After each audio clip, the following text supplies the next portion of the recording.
Does it say start recording? Yes, it does. Oh, goody. Alrighty then. Quick, Whawkins, give me an intro. Or give us an intro. Go. Yo, what up, people of the YouTube community service? Be more 90s. Yo, kids from all the nations of the world. Cut. You're too white. Give me some energy. Treat it like a 70s hit disco flick. I need more alcohol. Cut. Where's the Coke?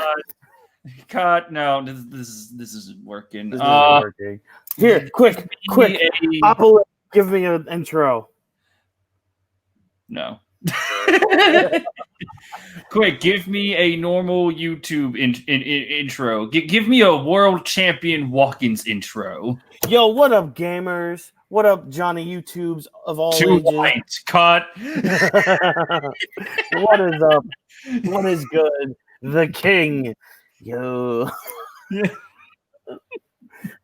Hey everyone, it's your boy, Joy Boy. No, I'm just kidding. But yeah, I guess everyone watching this kind of, well, they'll probably see in the title. Then as soon as they click on this, they're going to see, what this is all about. So, Whawkins and I, how long ago did we concoct this little plan of ours? Like 3 weeks ago or whatever? Well, it felt like 3 weeks. It was actually just the other day. Oh, really? Yeah, I was just, I think it was just the other day because we were just planning things. Gotcha. But yeah, one day we were just like, let's just do one of those tier maker lists and just like we'll go on some random tier list, one that's updated with characters and just rank them. So this should be fun. The fun part won't be just like, oh yeah, this character's obviously S tier. It's you and I try to agree on certain characters, figuring out where they are, and with the characters we don't recognize, we have to come up with something with them so that we don't piss everyone off. Now, one thing I would like to ask: we don't have an F tier. Should we add an F tier for some characters? Like some certain villains that somebody doesn't like. That starts with an S and ends with a pandem. You want to see how that backfires? Huh. Oh, keep it. Yes. No, don't keep it. No. Oh. I like the fandom that I communicate with. They're pretty nice. Oh yeah, I know. Same here. I know the other fandom that we have to deal with on Twitter a lot, but yeah, there's some fandoms that just need to stop, please. Tell you what, we'll add a new row below. Okay. And we'll F is bottom tier, and then Spandom. And oh god, that doesn't work. Spandom and friends. Yes, I love it. The league of trash. Can I add Spandom to my dictionary because I don't want to see it with the red line. Yes. So on StreamYard. Oh yeah, I should explain.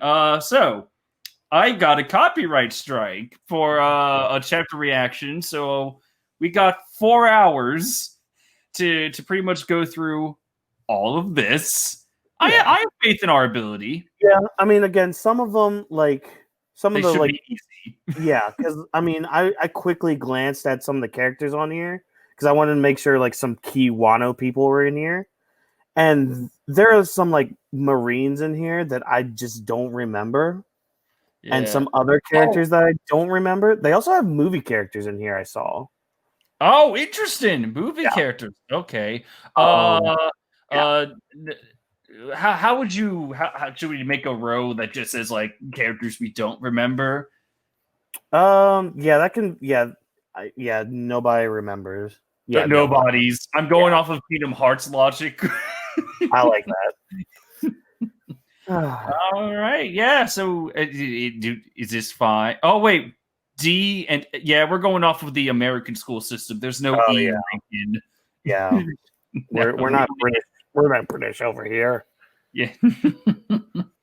I say, good chap. I say. I say we get started on this list then. Oh joy! And I think With ooh, the first one we have Up. here. So, Mm, Up is our first pick, eh? yes.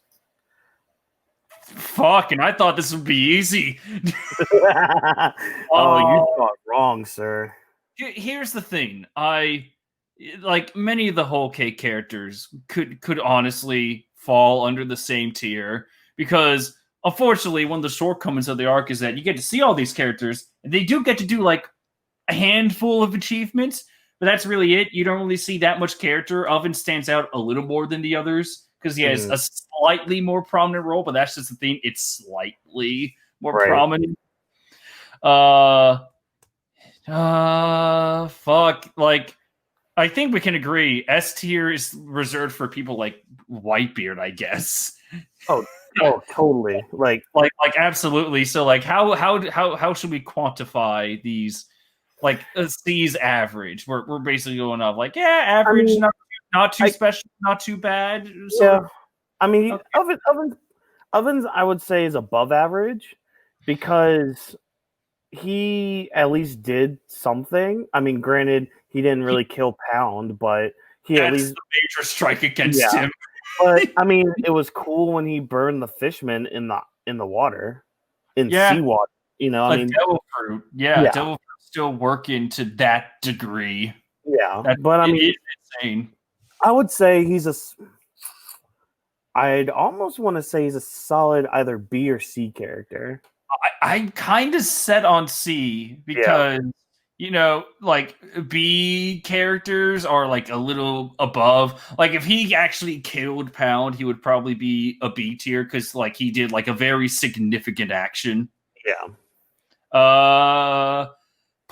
Like it's still embarrassing. It's still embarrassing.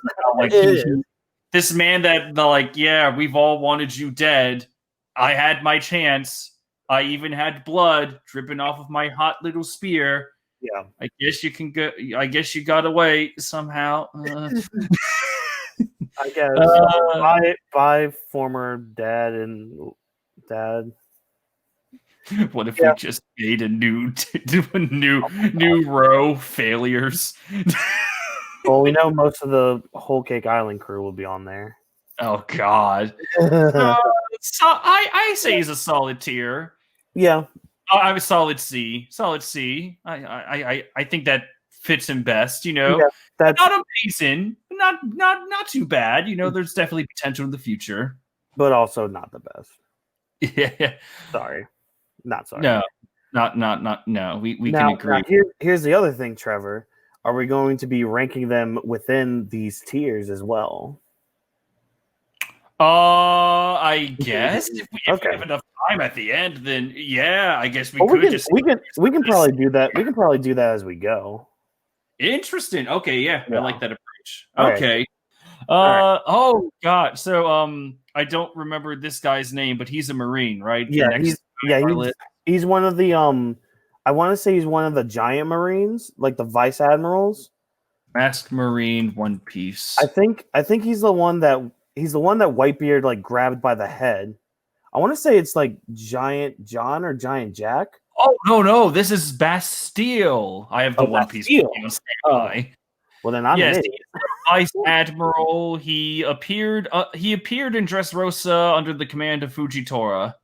Yeah. Now I'm kind of remembering him.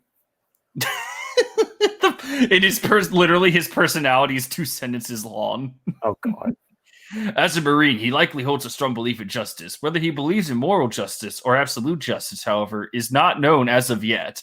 He is also rather displeased with junior colleagues who he believes to act rashly. He also has a tendency to end his sentences with Dara.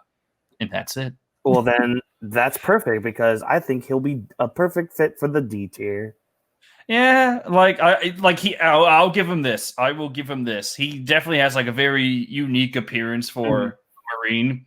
That's why I recognized him. It's Yeah. just the fact I don't remember his name. I wouldn't call him an F because F tier is just like bad.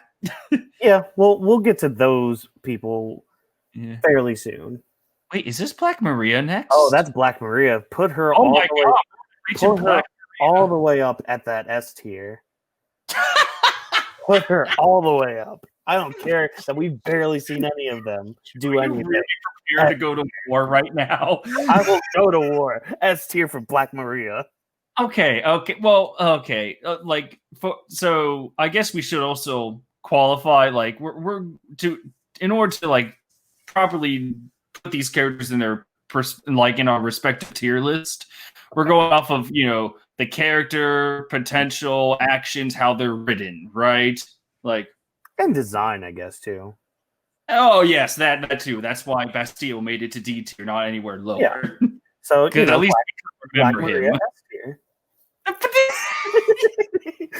Okay, like I like she had a nice introduction. She loves being with Kaido. She proved herself that she could be really close to the guy. What is her potential? I guess that's really what I'm trying to ask. Like, is her potential as class worthy? No, in all seriousness, I see her right now at a B tier because, like, I can see that. First of all, I really like her design. I like the fact that she's very close to Kaido because all praise Lord Kaido. Yeah. What was the other thing? I know there's a lot more to Black Maria that I think we're gonna get in a little bit. I know there's a lot of rumors of her being like part of CP0 or some sort of cipher poll.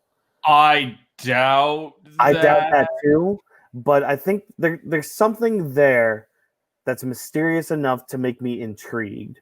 But as for now, from what we know and what we've seen, which I know is barely anything, I would put her at B tier. And yes, that is above Oven, who at least did something so far.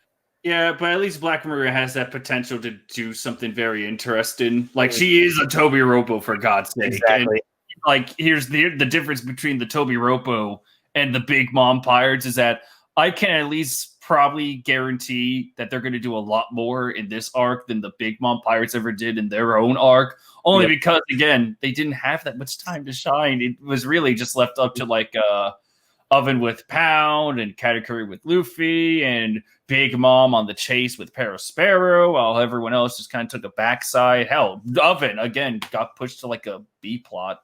Yeah. Which is sad. I like him. Sad, dude. But I'll put her in B tier. Yeah. B for Black Maria. Exactly. All right. We get another B coming up.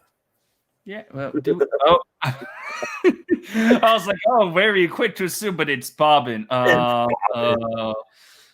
This is honestly, if you were to ask me, I would probably put him in like F tier. Yeah, I'm leaning towards F or D. The only reason I would bump him up to D is he at least took a kick from Sanji and got up from it. Well, Whawkins, my dear lovely Whawkins, in post time skip, taking a kick from Sanji doesn't really seem like that much of an accomplishment anymore, and that just hurts to say. Yeah, unfortunately. I can settle for F. Yeah, like it's so disappointing for me because he was in terms of like characters, I know like Count Chicken and Peckham's, they were like the first known Big Mom Pirates that we saw.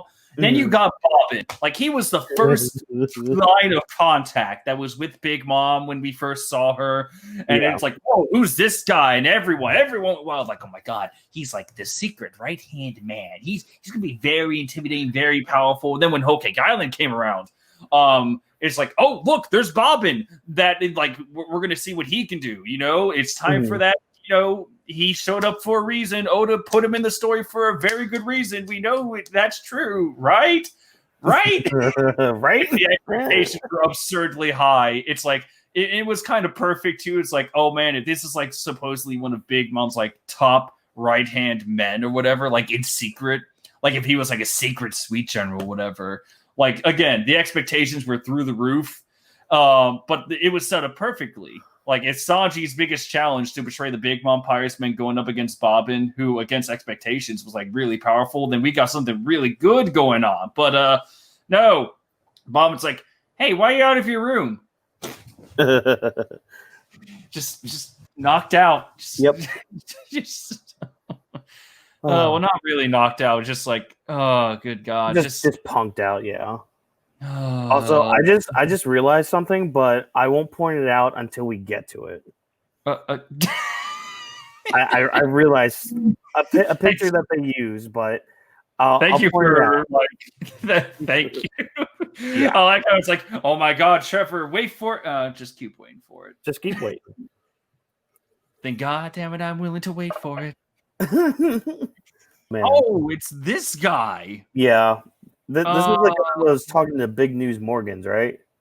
Yeah, isn't he at the Reverie? Wasn't he the Reverie? No, he met up with Big News Morgans after Whole Cake, I think. Okay. And was trying to like seduce him to like not talk about the Reverie or some of the things that happened in the Reverie. Oh, that's right. Wasn't he the secret agent then or whatever? Yeah. And Big News basically like punched him and shot him.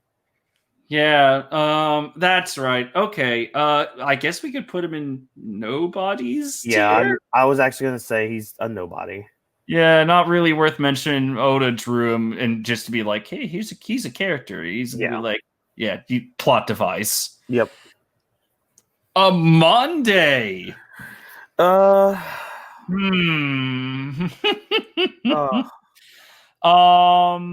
Okay, her history was literally she showed up during the what was it, the Island Grocery song. Yeah, she showed up for that, and she was a little intimidating during the battle, the great battle of Luffy versus all of the pirates. Yeah, that's pretty much it. Yeah, she tried to. Oh wait, I think that was anime only. What? Where she tried to fight Sanji too and Luffy. Maybe that was anime only. I don't remember. I didn't watch the Whole Cake anime. I just read the manga. One good thing she did though is she did hold Nami up and ripped her top a little bit to get the Big Mom Beaver card. That's true. So, yeah, she does have a really good design. She did rip Nami's clothes a little bit, so I mean automatic S tier. What? No. No, you will not use our tier list here as your strip club, good sir. Oh. The S does not mean strip. S stands for Whitebeard, and we will stand by that pledge. But seriously though, I would D? Yeah, I would go with D. Yeah. Like, she hasn't really had any real big failures. Yeah. That would like make her F. She wasn't disappointing. Yeah, I guess we should say that. Like F tier is like very disappointing. Mm-hmm. And D tier is, it's just like at least their design is cool. At least they did maybe one thing. Again, you're gonna hear a lot of us just try to justify these tiers because we're still working through it out. We still got 300 and bazillion characters to go through. Now I would say she is above that Marine though. Yes, absolutely. Yeah, she's definitely above him because fuck that dude. Da da da da da or whatever. Dada. Speaking of fuck others. Wait, where'd you put him? I mean, I'm not gonna fight that. Oh my god. So yeah, Spandam and Friends is like the characters we absolutely despise. But okay, let's be a little serious here then. With Daifuku, what he's a Big Mom triplet. He has a genie in his belly.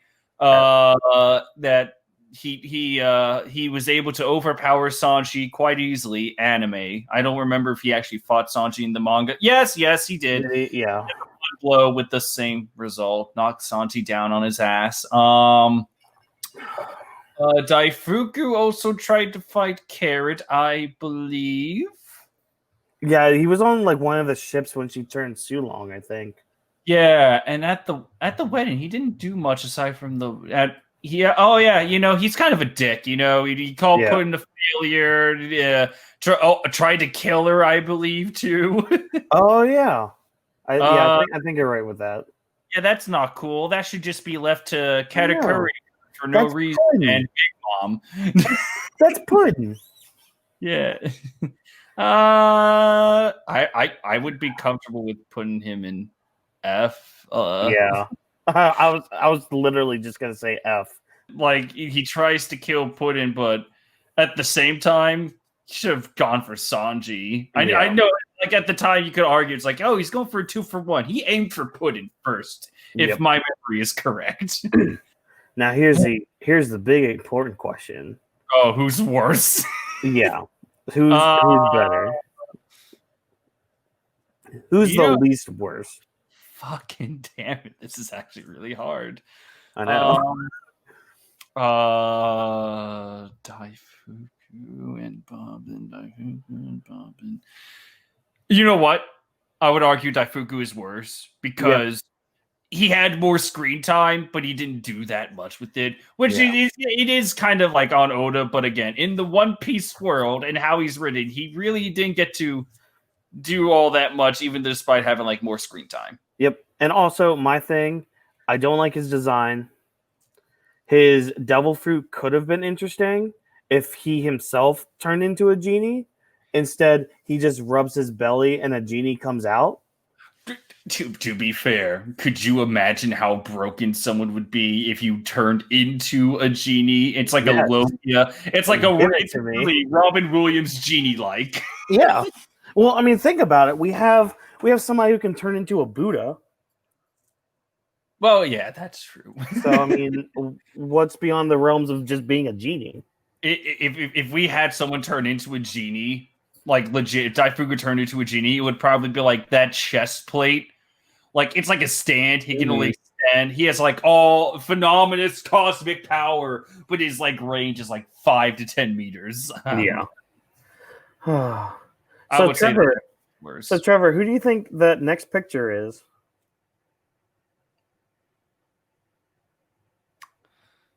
Is that no? That's not Bonnie. No, Big Mom. Who is that?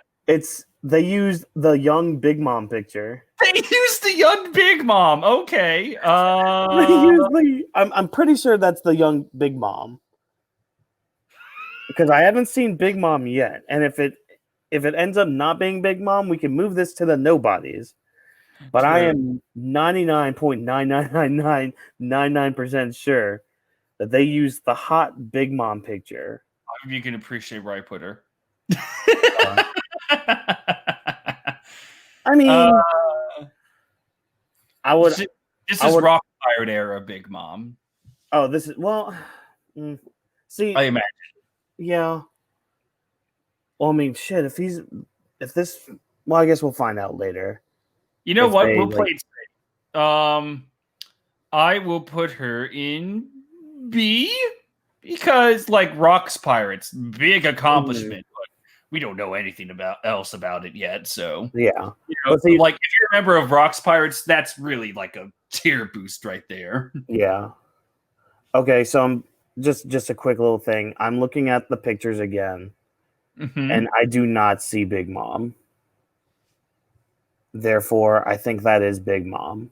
Oh, yeah, because they have a young Whitebeard picture on here, and I don't see any other Whitebeard.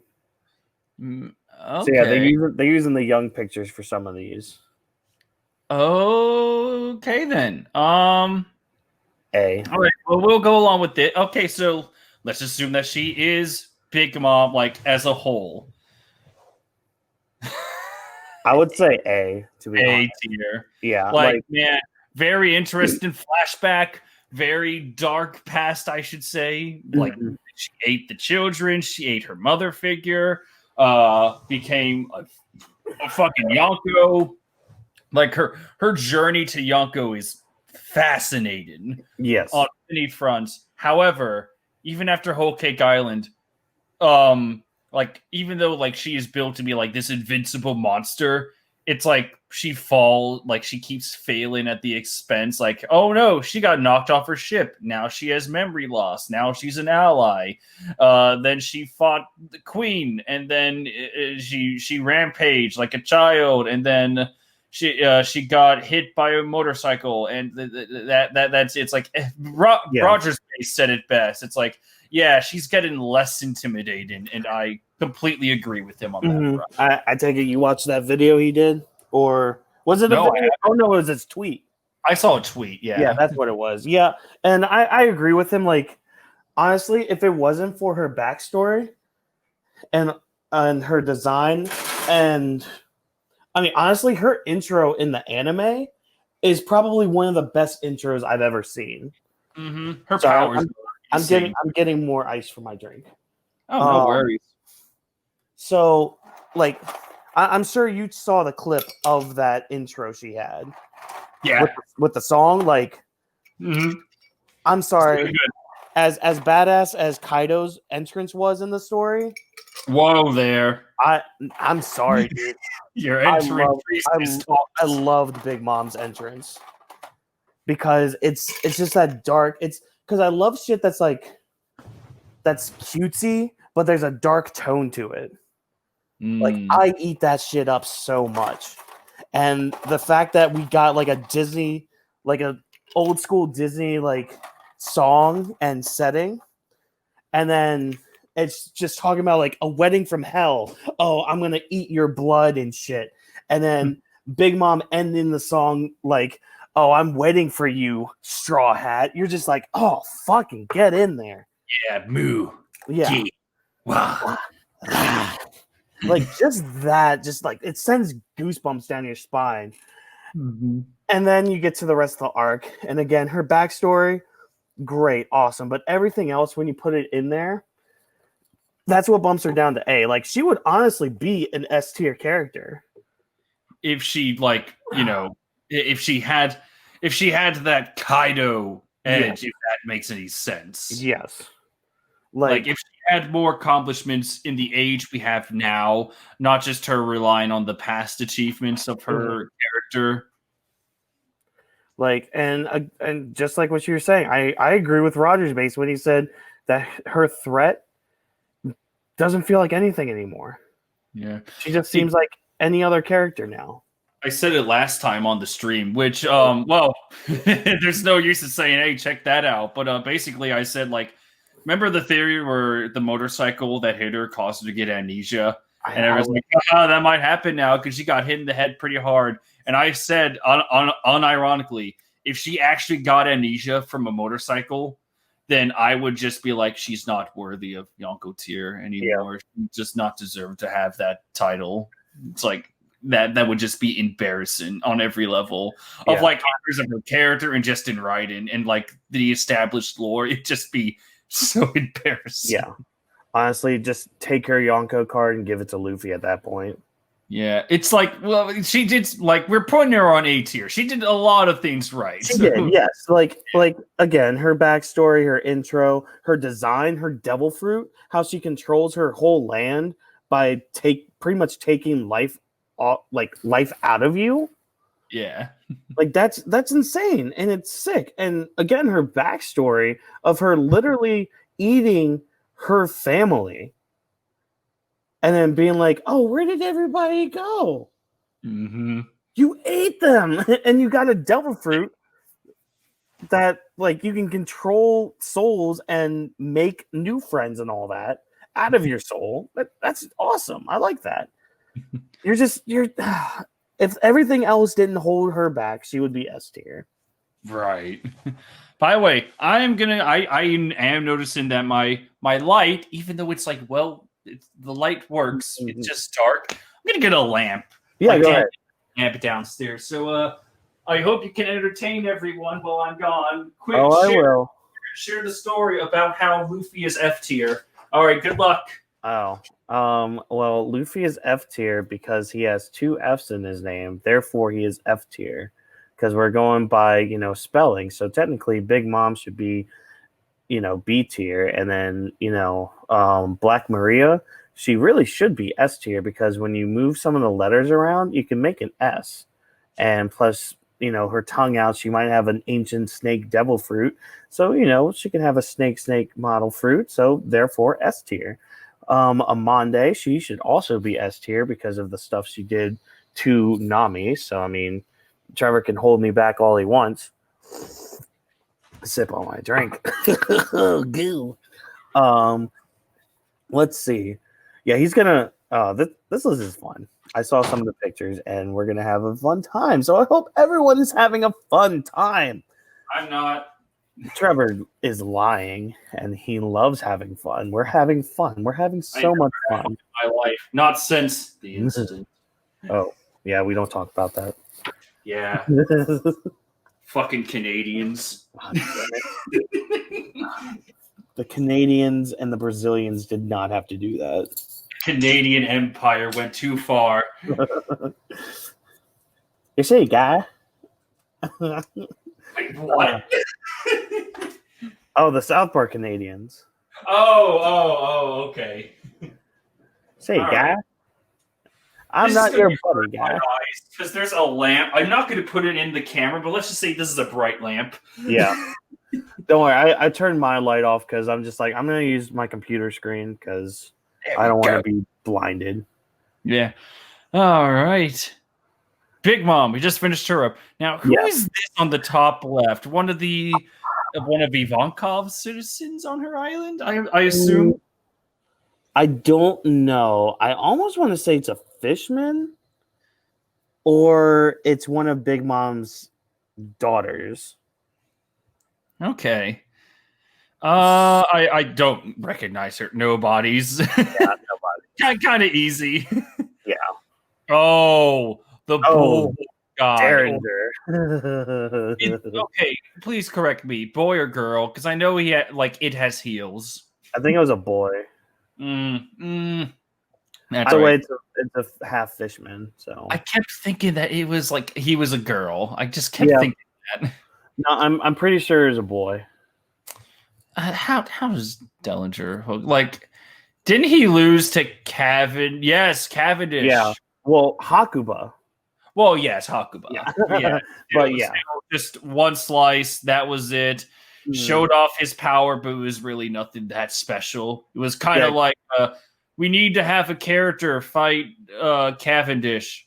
Okay, let's throw Dillinger there. He'll get one-shotted. But again, he really didn't fight him. He literally he was just like, I'm one of the fighting bull fishmen, half fishmen. And then he got cut. Yeah. The only other thing he did was he beat up Bellamy. Oh, that's right. Yeah. Yes, he did. So what was the reasoning for being a Bellamy again? For failing to kill Luffy? Yeah, it was like failing to do something. That and just Doflamingo didn't like that. Like, I think Bellamy could beat up Dellinger. But I guess it was like the fear of retaliation against the Dofi family. I think that's what it was, yeah. Yeah, so basically Dellinger is just like a fucking even though he's part of the family, he's just like a pawn, whatever. Mm-hmm. He doesn't even feel like he deserves to be an F tier. He's just like, there's nothing to him. I would dare put him in Spandam and Friends. Like, there's nothing to him. He has an identity. He has a design. He's got everything, but nothing to prove for it. It's like just majorly disappointing. I think the only reason I would put him in F instead of Spandam and Friends is at least because I feel like Spandam and Friends is for those people that we absolutely despise, that have, and at least he was hyped up to at least do something, and he did do a little bit of stuff. But yeah, right where he's at right now is perfectly fine. Okay, now I'm gonna put Dellinger above Daifuku. Ooh, bold. I think Daifuku is still worse. Yeah, I won't argue with that one. Is he better than Bob? Sure. Like, at least there wasn't that much to Dellinger. Well, Bob had the hype and expectations, and then Daifuku had all the expectations with his actual title, which flopped in his face. Yep. Hmm. Exactamundo. All right, this guy, he is one of the Whitebeard commanders. Yes, I forgot his name though, but Same. I remember he's a Whitebeard commander. He's the one with the monkey. yeah, the monkey with the gun. Yeah. Like I think this is the same case with Amande. You know, we know he did Yeah. stuff, but he's not, you know, he didn't do like we didn't see much on screen. So Yeah, he wasn't one of the main commanders. yeah, I feel like I'll put him in D tier. Yeah. Primarily with the gun. Yeah. I'd actually put him above the Marine in there. Yeah. Yes. Whitebeard Commander is an automatic boost. We're trying to be as objective as possible. Trying to. Yeah, at least when I look at, you know, Monkey Man over here, I bet he did a lot more than Bastille did. Yeah. I have a feeling. Bastille tried to fight against Luffy, but Luffy got past him, I think. Yeah, I think you're right. Oh, the prodigal son. Oh, fuck. Oh my gosh. Hey, remember when Otis said that he's trying to wrap up the story in 5 years? 4 to 5 years. Where does Weevil fit into this master plan? I don't know. Wow, we're starting this list off wonderfully. Like, oh my gosh. Man, like he had such a very interesting start. Yeah.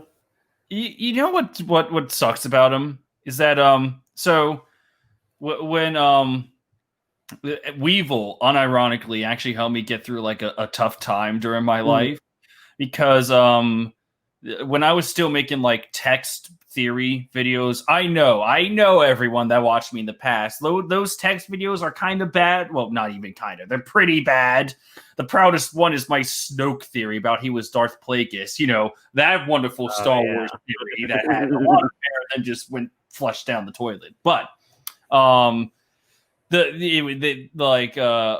I did the Edward Weevil theory video, it was like right after my grandmother passed away.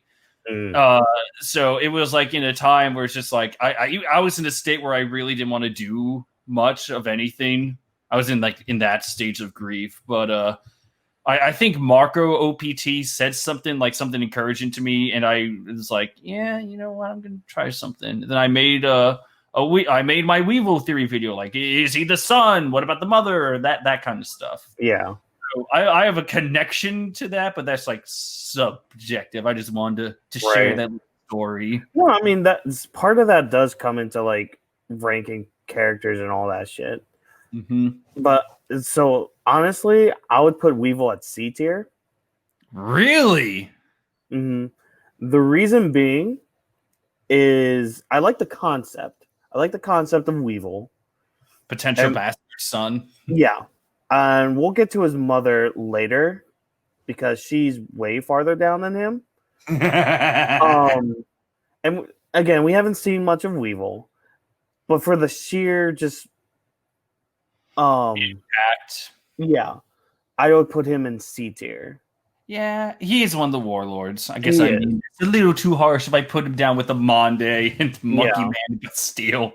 And I'm sure we're gonna get more later. I hope so. I really hope so. But he can stay right there. Underneath Oven is fine, I think. Yeah, because Oven at least has that intimidation with Weevil. I don't see that much. No. Okay. Johnny Depp pirate. Whose crew is he on again? Whitebeard. Is he one of the commanders or is he one of the allies? I'm pretty sure he was. Let me check. Honestly, if I type One Piece Johnny Depp pirate, it'll probably show you Mihawk. Wait, what? Cast Johnny Depp as Gold Roger in the live action One Piece series. No! How fucking dare you? Do not disrespect Gold Roger like that. Jack Sparrow wishes he could be Gold Roger. Oh, that would be that would actually kind of be like Like, I know it's very symbolic if we had one mainstream pirate lead in the era of the next possibly mainstream pirate group if it was on Netflix. True, but again, fuck that. Whitebeard pirate allies. Let's see, because I really want to know his name because I've Yeah. always liked that guy's design only because Yeah, well, he has a cool design. He and kind I of swore falls. he did something. I swore that he had like a I devil don't fruit think, I power. don't think he did. I I swore. think along the lines of the monkey commander guy, he was just kind of there. Found him. Oh, he did? All right, what's his name? His name is Rakuyo. He is Hmm. the commander of the 7th Division of the Whitebeard Pirates. Okay. He has. Oh, hell yes. Okay. Okay. So he This does guy. have a devil fruit. He has a chain chomp. Oh, he's the chain chomp guy. Yeah, this guy. Oh, this dude. He has a chain chomp as Oh, a okay. weapon. Very loyal. Not much personality. Yeah. He, like all Whitebeard commanders, he's very strong. He appeared unharmed after his confrontation with Kizaru. Ooh. I'll gladly take this as canon. Yep. I don't know. I don't know. For me, he's still kind of. I put him with the monkey captain commander, to be honest. How dare you? I'll kill you. I would put him above the monkey commander. But I mean, in the grand overall scheme of everything, this weapon has eaten a devil fruit. Dude, if his chain chomp is like an actual chain chomp, like devil fruit, like he's automatic A tier. I love it. Past during the time skip, that's right. Okay. Did he went to hide in okay, so he has not been seen. Yeah. Damn it. Here we go. In the manga, when he hurled his ball and chain at Kizaru from the front and the ball jumped through him, in the anime it was an attack from behind and just shot through his body. Right. Oh, so in the manga it actually went through Kizaru? Yes. Like attempted to damage?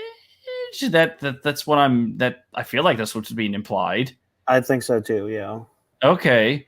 Ball and chain is almost always hanging down. In the anime, however, the chain is quite often seen sticking up, similar to a snake. Rakuyo's trousers resemble a Scottish motif. In the anime, this is substituted with a brown color. Whatever. Okay. Yeah. So that's pretty much it. Okay.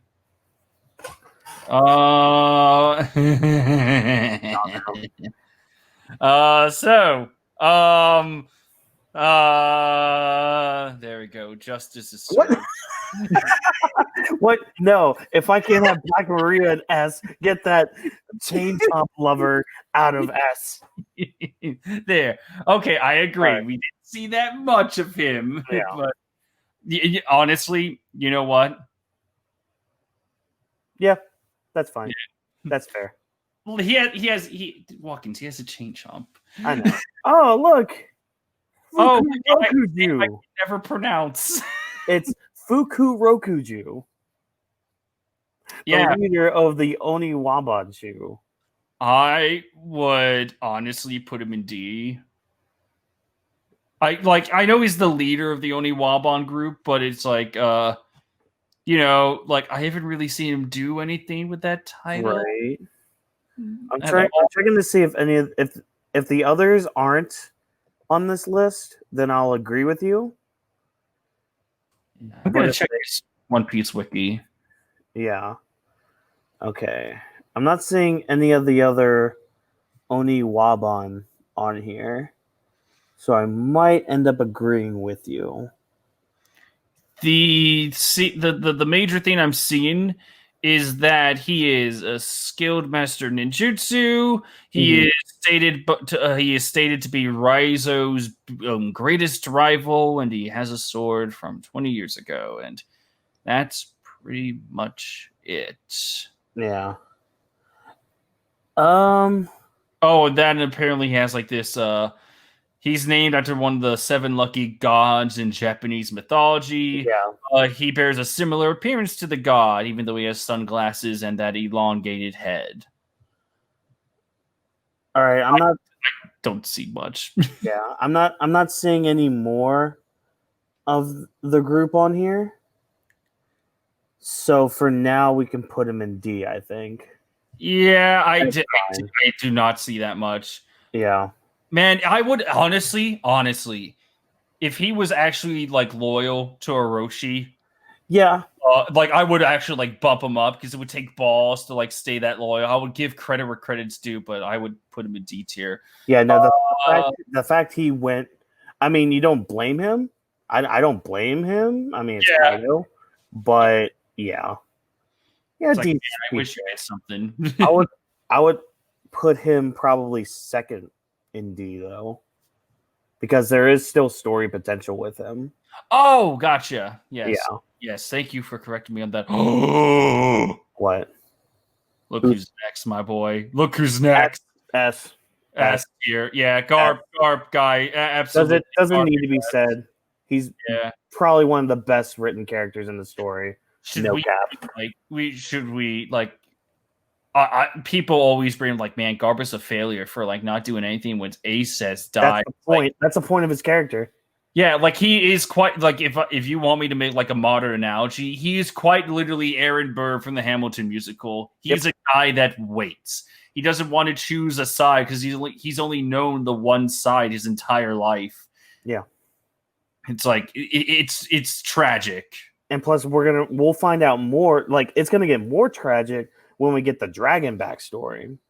Exactly. You know, but even already, I mean, the only scene you need to see to justify him being an S tier is the scene where he goes back to the East Blue after the war. Oh, And Don just punches the shit out of him.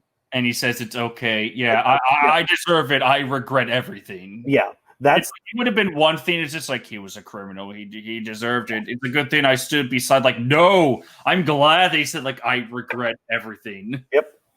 Yep. That's the only scene to justify him being an S tier. One of the best characters. Yes.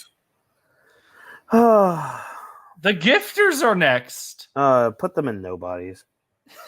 It's just a group of people that were lucky to get the smiles. By the way, we don't need to rank the nobodies, do we? No, There's we no don't. point. That's just nobodies. So this is where things get tricky. Oh, the Goris? Oh shit. And no, we can't use Arthur's fanfic of Return of the Reverie as, for helping us out. We're going with official stuff. Okay, so here's how I think we should handle this. Cool. To see who talked the most. Now, let's judge them by a group. So, interesting. We'll judge them by the group, and then when we put them in the tier, we can judge them individually, I guess, by design. Okay. That's pretty much all we have on them. I would argue a very strong C tier. Ooh, I would almost say. What are you thinking? I would almost say B tier. Because there's, I mean, I know we keep throwing out, story potential, but honestly, these guys are guaranteed to have story potential. Yeah, like these guys are endgame story potential. Mm-hmm. And like the direct servants of Im-sama. Like before they were the rulers of the world, and now they're just like, they are Im-sama's, like Im-sama's like pawns, the most important pawns. Yeah. So you convinced me. Yeah, I would say B tier, but I would keep them low B tier because again, Black Maria. Yeah. Now based off design, I like the old swordsman at the top. Yeah, I would then put maybe this guy second. Oh, I was gonna put knockoff Gandalf there, or Gonfall. I mean. Oh wait, who? That guy with the long beard, long face. Second? I would put him at second. I guess I was just going off like because this guy is the most vocal. The old guy with the scar. Yeah, he was like the most vocal. The Garose, aside from one directly below him. All right, he could be 2 then. Yes, Justin. Yeah, and then knock off Gonfall 3. This works. I think this works. Yeah. This guy looks so basic. Remember when everybody thought that was gonna be Sanji's uncle? Yeah, because like he be the youngest, and he has blonde hair, so he will be the secret Sanji relative, the secret. I It's mean, like shit with like, oh my god, look, it's Cooler, Frieza's brother, the guy who was established with no story whatsoever. yep. Oh my gosh. Who's next? Oh, it's oh god, isn't it Hack? Yes, it is Hack. Okay, good. I remembered his name. Yeah, Hack, the fishman, revolutionary. Talk Koala. Tournament and then lost to Barty. Yeah. See. I agree. I mean, he's fine. Yeah, I like him. Underneath Weevil's fine. He did more than the D tier. Yeah. Oh, question. Mm-hmm. Oh wait, no, we already talked about Weevil and Oven. Yeah. Okay, never mind. Never mind. Do you think Hack deserves to be any higher here, or just kept right there? I think right there is perfect for Hack. I agree. Yeah. Is this on the the headliners for Headliners? Pirates? Yeah. Nobodies, I guess. They're just because like they're hyped. They were hyped up, and then immediately as soon as you get to Udon Prison, because literally Luffy and Kid beat them easily. They beat up the Hippo one easily. Is it? Yeah, I guess this only helps with the D tier because I barely remembered them at all. I mean, I always confuse the headliners with the gifters. Yeah. So yeah, D or F is fine with me. Well, you said they were hyped, right? And they just failed the scenario. They were, and then they got their asses kicked. And plus, they all fell for what's her name's? Tama? Oh, the girl that can take out the dongo out of her cheek. Oh, yeah, I think that's Tama. Yeah. Yeah, they are all made to be like servants to her or whatever. Yeah. So D or F. I'll let you. Okay, I can't decide D on F, so we're gonna do something. We're gonna do an objective study of science. Because I'm honestly torn between D and F, and you are too, right? Yeah, pretty much. Okay, I'll let you choose. I have a coin. I'm gonna flip it. All right, what do you want heads to be? We'll make heads D, I guess. All right. It is tails, so F it is. All right, so I guess a high F. Yeah, more than Dellinger, because at least you know they're doing something. At least there's. I mean, it sucks that they're going to be like Tama's servants, but hey, better purpose under her, I guess. Maybe they'll learn something new about life. They might. Hyogoro is next. A. Oh, A. Yeah, I'm thinking A. Yeah, I was thinking like very high B or A. I'm gonna be right under Big Mom. That's perfectly fair. I love Hyogoro. He's great. Yes. I mean, he's like one of those like characters from like the Odin flashbacks. Like, oh man, so this is where like it all started. You know, this is where this one. What's he like? Considered to be like a crime lord or whatever. He was the boss of the Yakuza in the Flower Capital. So basically, he was the head Yakuza of all of Wano, pretty much. There's so many groups in Wano. Forgive me if I keep messing up like whose allegiance is to who. It's the same thing with Whole Cake. There's a lot of characters and groups. Yeah, except with Wano, it's better. Yeah. Like, but yeah, I mean, yeah, Hyogoro is a top A. Yeah, I really like him. Mm-hmm. In fact, he is Luffy's Wano instructor. Yeah, he's Luffy's Yoda. Yeah. I mean, he does teach the Force. He does. Oh, he's a Force push. Oh, I love it. Oh, Peckham's D. Oh. Interesting. You're just calling out the shots. I am. You're Uh, really? I would say C. Because like yeah, he was a big mom underling, but like he found the truth out about Beige, and at least he like he's the reason Luffy got out of the mirror world. true. Like he put his life on the line for him. That I think that's more than what we could say for the D tier. Yeah, okay. You won me on that one, fine. Yes. But however, low C. Yes, I was just about to say, like, we could keep him on the low. Sorry. So we're keeping the balance. I like Hack a little more than Peckham's. That's understandable. Yeah, we're gonna keep the balance between us two, while also trying to be objective. This tier list is already this tier list is already in ill balance to many fans already. Oh, it's fine. Let the hate comments come in. What this is on my shit. You're safe from this unless they hunt your YouTube channel down. Bring it on. I'll enjoy the hate. Oh no. That piece of shit belongs in Spondam and Friends. Put him right there. I hate Absalom. He brought out the worst of Sanji. He was the beginning of the whole Sanji downfall. Really? Well, part of it. Tell. Like, wait. Oh, because Sanji wanted the invisible fruit first to spy on girls? Yep. That whole thing. That started the downfall of Sanji. I don't know. I don't know. I feel like that was always just like a character trait of Sanji. Like this was Sanji as a kid. Think of it this way. Like you're Sanji. You're a kid. You're abused. You're reading up on devil fruits. You look up for love, and it's just like a girl, and it's like, oh man, I want the invisible girl. And then you went to your teen years under Zeph's guidance, and then it's just like, Roshi genes kicking in. I guess I'm not making that much sense. I'm not really making an argument, am I? He still belongs in Spondam and Friends.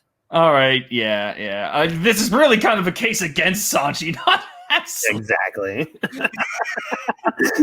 Good God! Don't worry, we'll get to Sanji soon. Oh God, when we reach Sanji, that's going to be the death of us.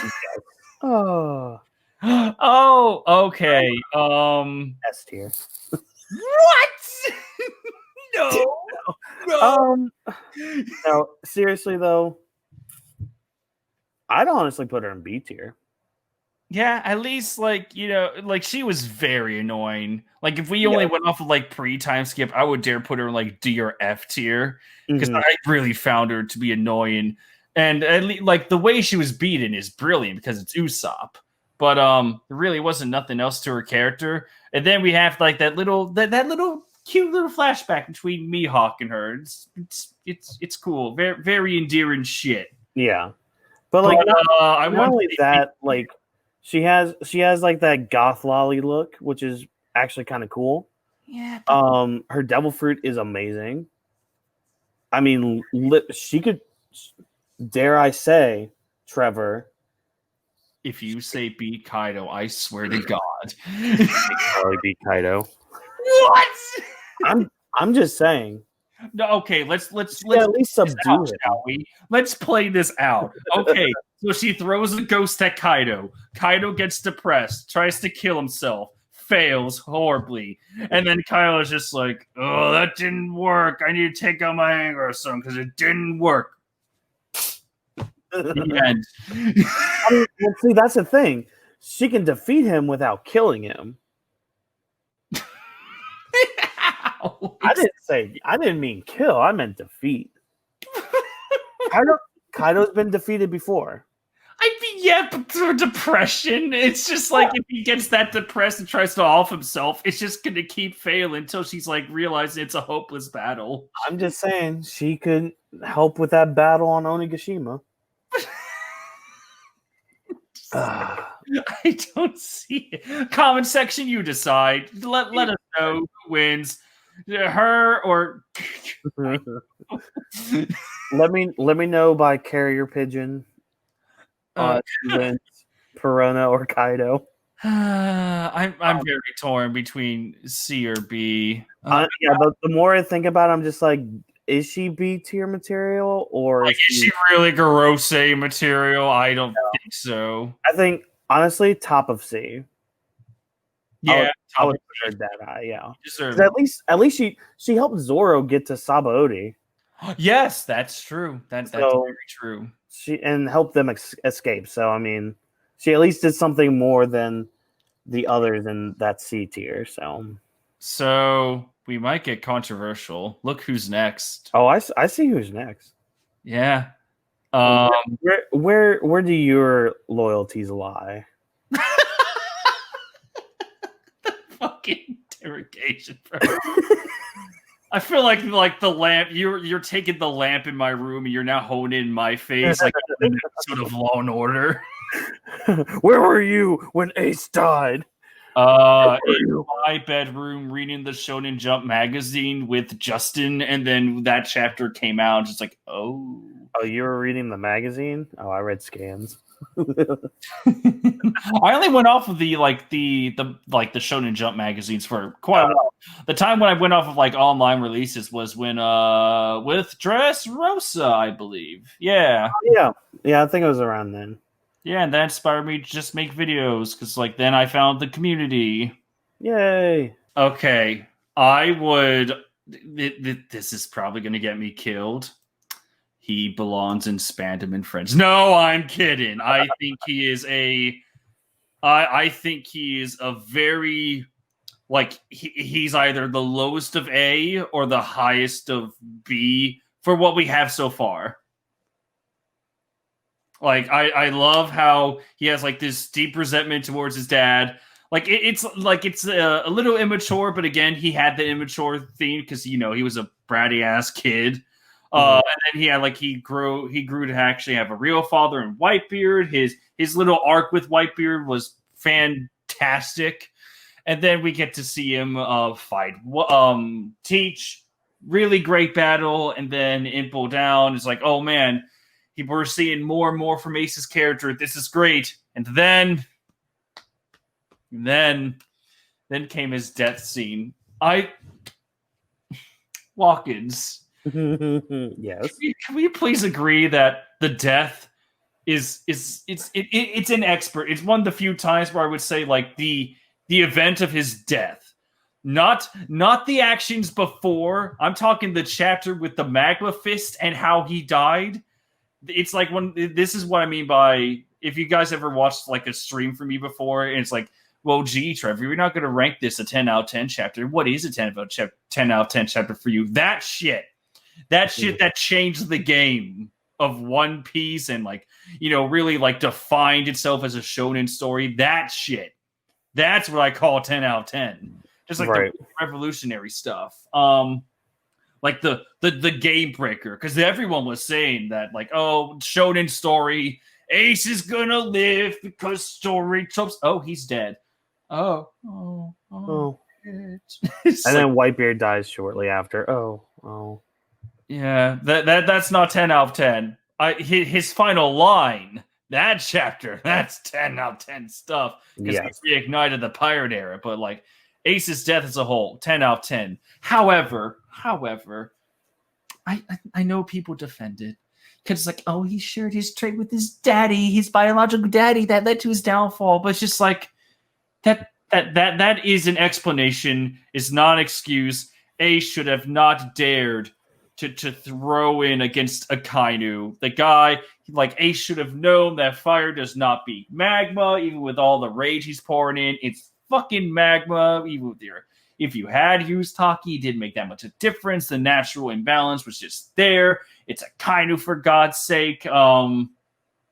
And just the fact that Whitebeard gave you an order, he is sacrificing himself for you, and you fully grasped that. You had it when you were up there on the execution platform. You understood the gravity of everything. But it's just like, just one taunt from Magma Boy, and that's all it took for Ace to just be like, man, fuck you, I'm gonna fight you. It's like, no, don't throw away the chance that your dad's given you. Like, wouldn't that be great? It's like, oh, if Shanks was like, man, Ace, if you were like your dad, that would have been the end of you, but I'm glad you found your own path. You know what I mean? Yeah. Oh no, I understand what you mean. The major flaw with his character. Like, I'm not going to be one of those people who's just like, oh my god, he was so bland throughout the whole story. It's like, no, there was a lot of material to work off of. Like, if you think of One Piece good characters, I often think of Ace, but it's just like the the explanation or the writing that Oda did to make him die. Like, Oda is like, oh yay, Ace is free. How do I get him to die? By having Whitebeard taunted. Yes, that will get him on a clear path to death. Like, you could have done so much better than that, than just a taunt. After the entire war, it all came down to name calling, and that's how Ace died. It's just like, that still doesn't sit well with me. Not because of the sadness of Ace's death. Mm-hmm. It's just like, you could have done a much better way. Again, death is fantastic, 10 out of 10 shit. Like, the road that led to it after his escape, it was just like, what are you doing? But and that's you have A or B. And that's why he fits perfectly at the bottom of A. Oh, right. Because I think he deserves to be an A, but there are some characters that I think are better. But I do think Ace belongs in A. Okay. At least in the bottom of agree. A. Yes. Like, again, aside from that one major flaw. Yes. That's really what's lacking him from being like higher up in the A tier, is that flaw that you were talking about. Yeah, and I guess it makes sense. Looking at our little A tier list, look at Big Mom. She's made quite a few mistakes, and she's not A tier. So, yeah, I guess we can balance that out. Because trust me, we'll have a few more controversial picks on here. Can't wait to get to those, such as the next one. Oh wait, actually, hold on, real quick. You said the lowest of A tier, right? Ace belongs below, like lower than Hyogoro, or higher? Yes, lower. Okay. I will say that. I'm sorry, like almost all of the characters in Wano. I know a lot of people have been having issue with, oh, I can't connect with the characters in Wano. I'm just like, no. All of those characters that have been there for 20 years, I can understand their plight. Like, look at what happened with Hyogoro, and we'll get to another character that I will fight for him to be an S tier. I know who it is. You might, because the anime episode, to date this video again, the anime episode of his death is coming up soon. But Hyogoro, look at what he was 20 years ago. This giant buff dude. Look at him now, a malnourished midget. But little tiny kid, like Yoda guy. You know? Sorry, I didn't mean to use that other word. My apologies to those out there. Yeah, we're sorry for the dwarf community. Yeah, but you know what I mean, though. Like that's a much more interesting story than Aces, to me at least. What a bold claim! Oh, I will. Mm-hmm. Like, honestly, I would see him above Hyogoro. So how about this? For this one little instance, we'll say that Hyogoro and Ace, to bring balance to the both of us, we'll say that they're on equal terms. That's fine. Yeah. I will say that. That is now Parasparrow. He's one of the more competent members of Big Mom's crew. For the potential he has in I think I told you this. So oh, by the way, remember when I was saying that I was gonna make a Parasparrow video? Yeah. Oh no. The file got corrupted. No. I don't know what the fuck happened, but I was throwing in a few edits, and somehow, like, not only did the video itself get, like, the whole file got corrupted, I was like, okay, maybe I'll just make a new project file. I import the audio. That got fucked up. It's like it's one of those, like, Parasparrow was an interesting character because you got this. Then when I replay it, it's like, oh no. And I was like, oh, that was a potential 30-minute discussion video. One that didn't need that many edits, you know? Yeah. Really focus on discussion. It's like, wow, 30 minutes and an hour and a half spent on recording it. Oops. Down the drain. Down. Bye. It sucks. Well, for that Parasparrow, go with Spondum and Friends.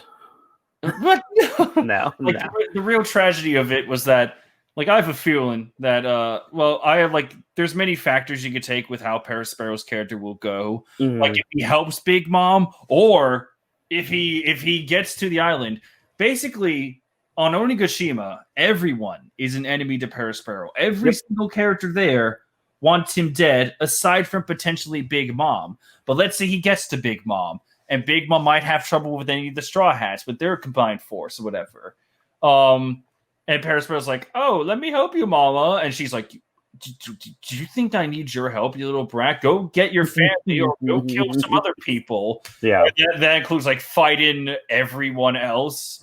And it's just like, well, maybe I'll just rebel, because he wanted to lead the Big Mom pirates. Like if he let Big Mom die and he weaseled his way to the top of the crew, he won. He gets his wish. He gets to have the crew.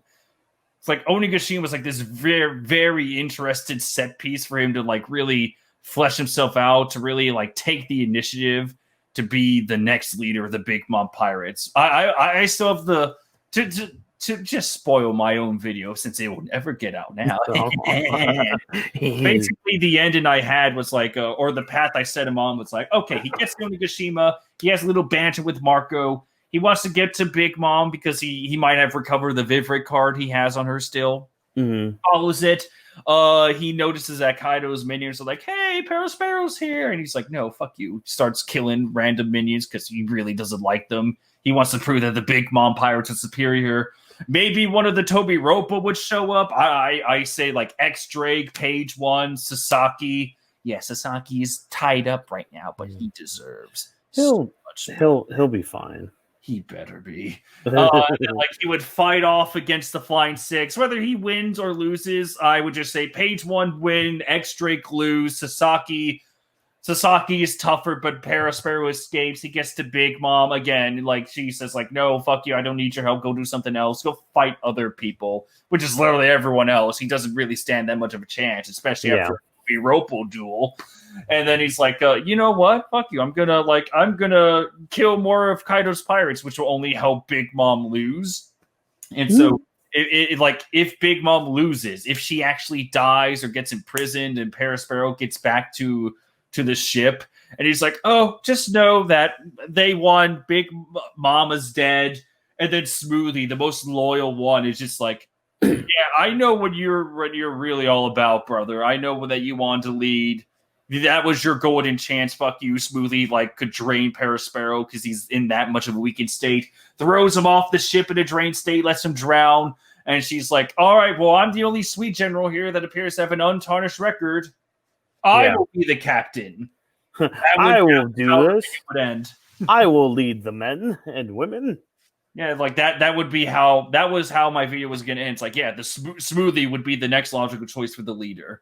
Yeah, because Katakuri is more like the guardian, you know? He's not really like the guy that takes initiative that much. He likes shouting orders, but that was only for like the protection of the family. I would say though that if need be, I think Katakuri would step up though.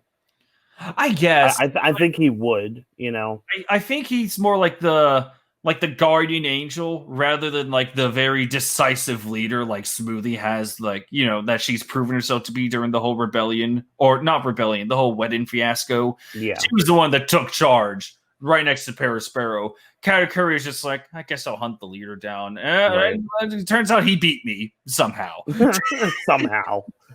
Okay. Parasparrow's character, I would dare say, like, the highest of B or the lowest of A. I was gonna say I would put him at the top of B.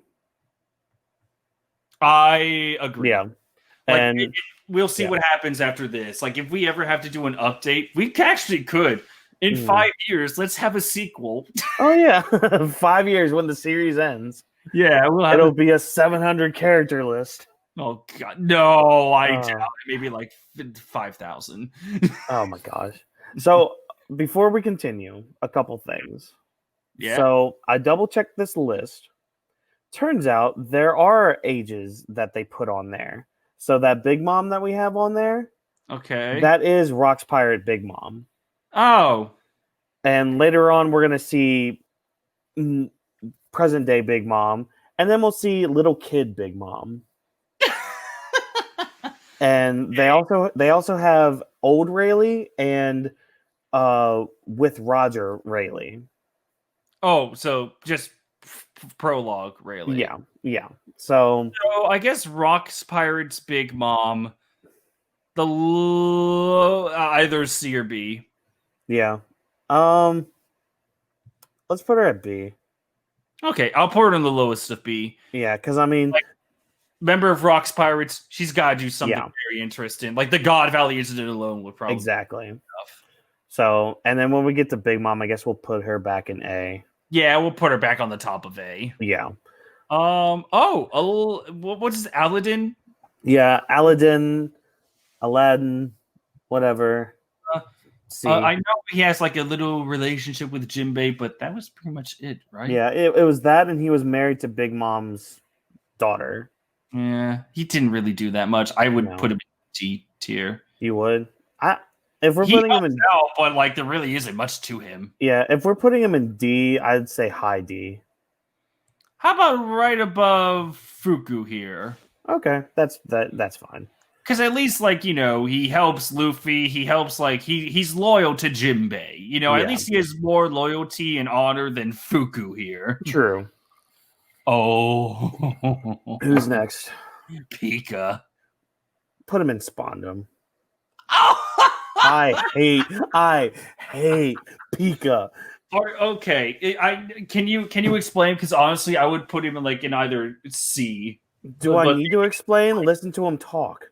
But that's a trait though. And then he's nothing, because the only thing he had in his fight against Zoro was that he could turn into a giant stone statue, and literally all Zoro had to do was cut up the pieces and get to the main body. Once he got to the main body, he was down in one hit, even though he was using full body hockey.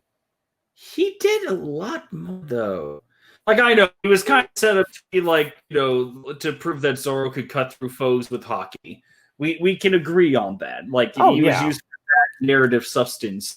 However, he did pretty, if it was not for him, like, remember, he is the one that reorganized Dressrosa to fit the bird cage. And I guess, yeah, he does kind of feel, despite being that huge size, he never really got to do anything. He was pretty occupied with Zoro. But yeah, I just don't like Pika. Okay, all right. So I don't. This will be one of our balancing acts. I don't think he spanned him in Friends because at least he had like contributions to the villain side. Yeah. How about this? We'll put him in F tier. Top of F. All right, there we go. Top of F, because I guess he's not that much of a failure, but yeah, I'm sorry. God, as cool as the scene was, I did not like Pika as a character at all. I can see where you're coming from. Yeah, like I just did not like it. I felt nothing for him. I felt no. I mean, it was cool. Yeah. Oh, I'm turned into a giant stone person. That's awesome. That's great. But I felt nothing towards him. And if I feel nothing towards a character, it's not doing anything for me. Like, sorry, not sorry. Right. Now, moving on to a character that does something for me. Apu. Yeah, okay. Put him in S tier. Yo, check your route. Yeah, this is going to be pretty biased because Apu is a man of music, and Whawkins and I both come from musical families. So we really, I think I think we talked about it before, but we really love Apu. I do like Apu, and plus, his power is amazing. Design is awesome. The story potential, as a guy that betrayed Kid, and even though he kind of got out scot-free, there's going to be a really interesting turning point, whether he stays loyal to Kaido or really does join back up to oh, well, I'm on the losing battle. I'll help you guys. And then Like, fine, join us. We can use the firepower. When this is over, I am taking you down, you punk bitch. Kind of like what Hawkins is doing right now. Kind of, yeah. But yeah, I really like Apu. Plus, I mean, he was able to catch Luffy and Zoro off guard. Well, I mean, that's just sound powers in a nutshell. Yeah, but that's what I'm saying. Like, yeah, they didn't know his powers and all that, but he was able to still keep, catch them off guard until Killer ran in and was just like, "Hey, just close your ears up." Yeah, do you know that's a really like I kind of want to put him like either the high B or the low A, only because it's a really familiar era of One Piece where you don't need hockey to beat everything. It's literally one of those devil fruits. Like, this is his strength, this is his weakness. Yep. I would put him right below Parasparrow. All right. Yeah. I miss that era of One Piece where it's just like, all right, this is devil fruit, that's his strength, what's his weakness, this is how I exploit it, not hockey, and hockey solves everything, or I just needed to go into a new gear state to win. Like the fight with Crocodile. Yeah, this fight with Crocodile is so fucking good. I know. Love it. Oh, I can't wait till we get to Crocodile. Oh yes. Do you remember my top 25 One Piece villains? Yes. If I have to bring that up again for Crocodile, I gladly will, especially with Dofla fucking Mingo. Ooh, yeah. Things are gonna get heated when we get to Dolphy and Crocodile. Oh, in the best way. In the best way. Yeah. We'll see. Oh fuck! It's oh god damn it! Alvaro Pizarro. Thank you. Goes Blackbeard pirate. This is D tier. Great, like again, this is like I would put him like right with Monkey Man, right below Amande. Very interesting design. He is noticeable. He just hasn't done anything yet. I'd almost put him. I'd put him at the bottom. Really? Well, here's the thing. Here's the thing with F tiers. I think we've established that they are just very disappointing. Yeah. While D tiers are just like they haven't done that much, or they had the very slightest of contributions. Okay. I would leave him in D tier. He has not disappointed us yet. He hasn't really done anything that cements him in an F tier position. Okay. I will accept that since you put Pika in F tier. Yeah. Yeah, I think we're getting a good grasp of how to arrange these people now. Yeah. Oh god, Alvida. C? Yeah, like bottom of C, because at least her new design is a lot better. Yeah. Plus her devil fruit's actually kind of cool. The slick fruit? I think so. Let's Google that real quick. Yeah, I want to say it's a slick fruit. It's something. Alvida like One Piece fat. Oh no. That's literally like the second Google translation. Oh. Okay. Alvida. Plus she joins Buggy, the future king of the pirates.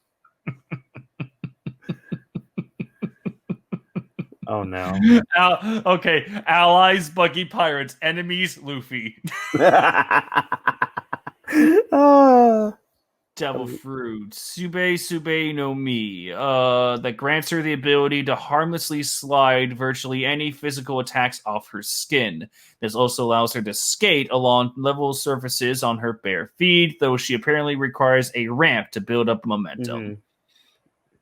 So, I mean, a cool devil fruit. Just haven't seen that much of her aside from being episode 1 material and doing other things with Buggy's crew. She's like the voice of reason for Buggy. Exactly. Like they're all just like, yeah, let's do this. She's like, no, that's dumb. Let's not do that. Let's do this instead. Okay, fine. Yeah. She has not. She's the talker. She hasn't really done anything that's as loyal as Peckham, or really to be friendly as Peckham's, or the motion of Hack. I guess keeping her at the bottom C is all right. Mm-hmm. Plus, I'm sorry. No. I am a fan. Oh, Puddin! Oh, Puddin! No. Oh, Puddin! No. Oh, Puddin! I'm so sick of talking about her character. Oh, Puddin'. Years upon years of just talking about Puddin'. God fucking damn it. I can never escape Whole Cake Island. Love it. Now I'm just gonna throw this out there. B. Bottom of B. I agree. Okay. Okay, I thought this would be a lot harder. No, it's not. It's not that hard. Like, because at least it's mainly the ending of Whole Cake that gets me. Because yeah, we can always talk about her stupid split personality thing she started having, which got really old really quick. I hate it so much. But I mean, that ending, it just kind of gets you. Kind of like how with me, Thriller Bark is my personal favorite arc. Yeah. Whawkins. What? Oh no. Oh no. no. Yeah. You said like that kind of gets you. You do know who you're talking to, right? That's true. Yeah. My bad. It's like, yeah, I know that Trevor has felt the same way about putting in the ending. Oh, I know. We all know your thoughts and feelings of Puddin'. My fucking stance on her. Good God, that twist pissed me off so much. It's like, oh yeah, she's just it was her true colors all along. It's like, oh, interesting. All right, well, she revealed her true colors. How's that gonna go? Oh, it's a split personality. Oh, and then it turns into it's a gag. Oh. Yeah, and I'll agree, that was not, again, like I just said, it gets really old really quick, but I mean overall just the way her character kind of did flip a little bit, because you did see some, not remorse, I guess, some sort of hesitation being foreshadowed beforehand. Yeah. Where she was thinking back about Lola leaving and all that shit. And then, of course, Sanji being the knight, being like, oh, your third eye is so beautiful. Yeah, it's that positive reinforcement that she was missing her entire life. It's exactly. Just like, it's great, but the split personality that spawned from it and just turned into a gag when you could have just focused on the positivity of Sanji. It's one thing to have conflicted feelings, because that's excellent potential for writing and for character development.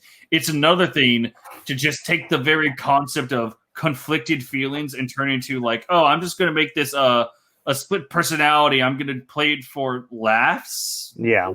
Right? And then at the end, it's like, okay, yeah, at the end, it's fine. She decided to finally set her path on, I think Oda was starting to like, she finally chose what side to focus on herself, to really focus on Sanji. She chose this path. However, in universe, it's basically going like, oh, she picked this personality over the other one. Yeah. It's like, okay, it kind of robs the moment away. Yeah. Plus, I mean, there is also still, again, story potential with her, with being part of the Third Eye clan. Yeah. Also, let her rule Whole Cake. I'm calling it now. In my One Piece video, like 10 things I want to see from the ending. If Puddin rules with Whole Cake Island with Sanji, that's yes, amazing. Yes. That would be like a perfect bookend to everything. Plus, there is another character coming up soon, who you mentioned the whole positive reinforcement thing.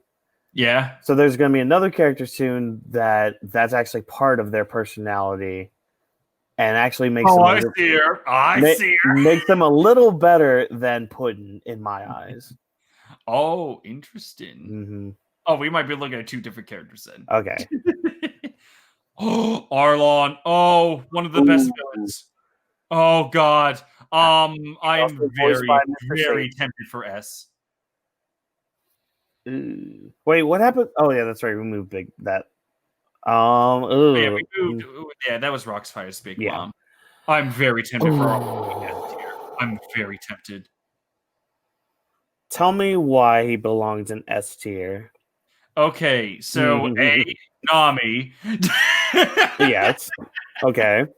Then there's B, just like the whole the whole battle against Luffy is, it's like it's not the most like intricate battle. Like you can easily remember. This is gonna be weird to explain. You can remember the details of Luffy versus Crocodile, and hell, in some areas Luffy versus Katakuri, and like the Luffy versus Usopp. Like it's one of those battles where like everything, like every detail, I remember to a T. With Arlon, it's just like I just remember the brutality of it. Right. Then you get the flashback, and then you get to see like how Arlon, like how did he grow to hate humans so much? It's not like he was born with the hatred. It's really just like I don't really like humans because I'm better, right? And then as time went on under Fisher Tiger, even though Fisher Tiger is like this man of virtue, that like he is a true hero, that only like made Arlon, like when Fisher died, that only like broke any hope Arlon had. And he's like, nope, fuck it. Everyone is trash. And it's like, oh my God, it's a complete character arc. You can't say that for many One Piece characters. I really think one of the best villains out there. Like he's not like one of the best villains and one of the most complete stories we've had so far in One Piece because we have that full life development. I love it. I love Arlon. There's also that subjective element too. I just fucking love him. Oh, okay, let's see. Because I mean, you're saying great things. What is the faults in your eyes? Because I'm actually very open to hearing what you have against him. Something's holding me back about putting him in S tier.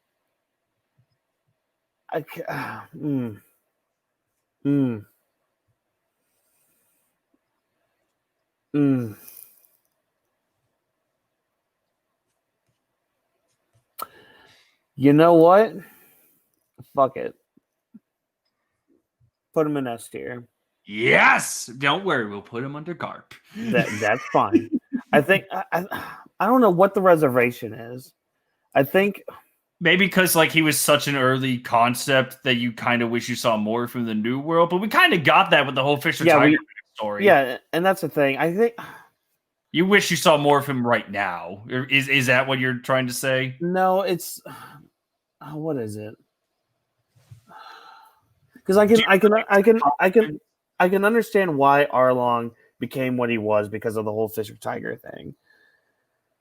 But I guess the thing is it's like putting him on the same step as Jinbei, I guess.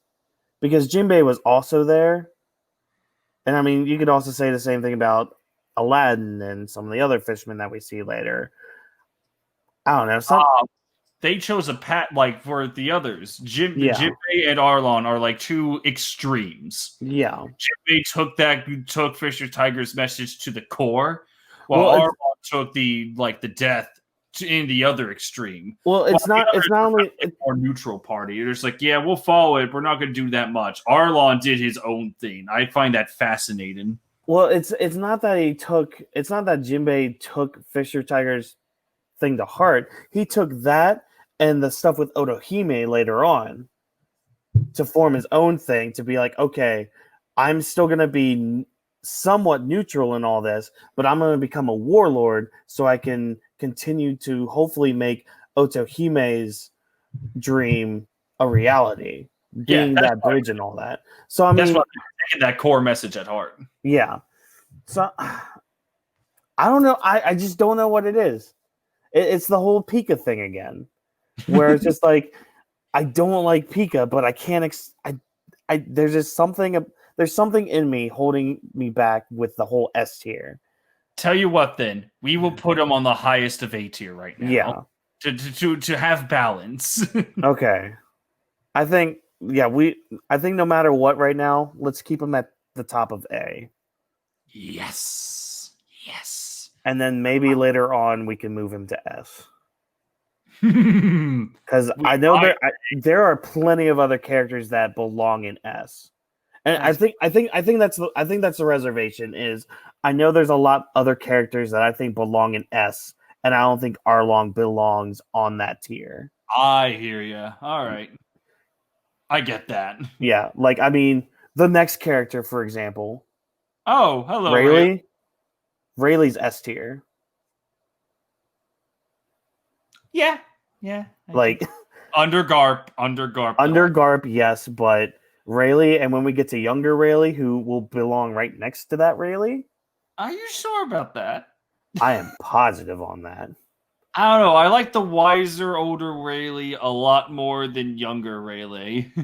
Okay, okay. Well, we'll get to that when we cross it. But like, We'll get to that. yeah, I but don't like, think anyone will like explicitly argue against Rayleigh being at the top here, mhm, because like many shonen, like many old men teachers, shonen handles that trope right, especially with yes, the there's a reason the trope works so well.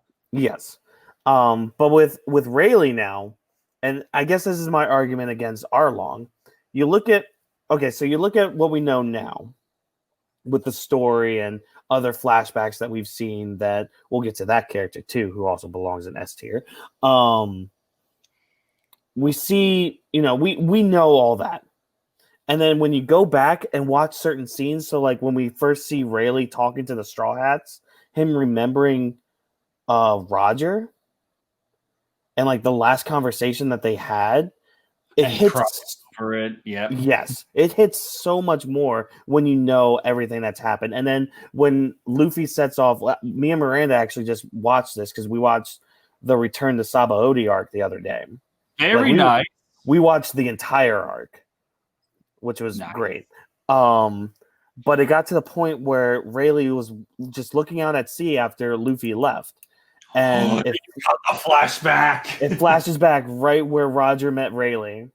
And I'm sorry, like a moment like that and a character with such importance to the story just belongs in that S tier.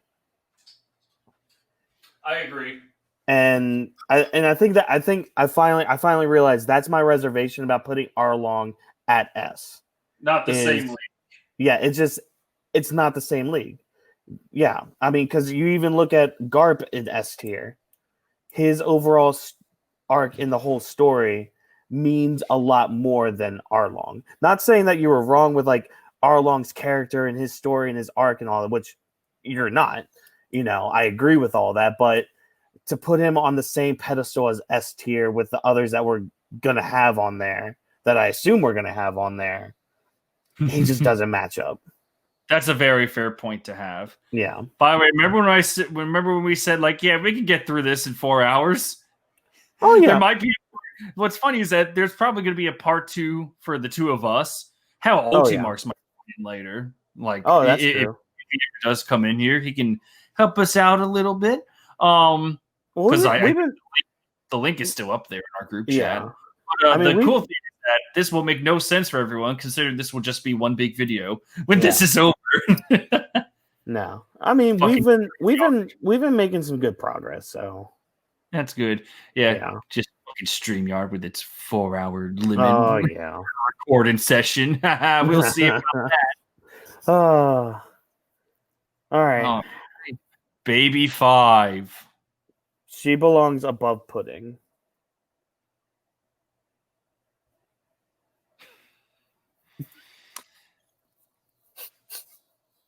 You sure?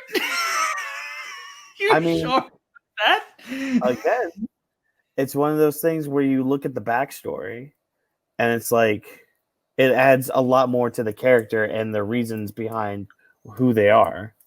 Okay, so we were thinking about the same character. Okay, you say B tier, I'm thinking like C. Because I agree. I fully agree with you.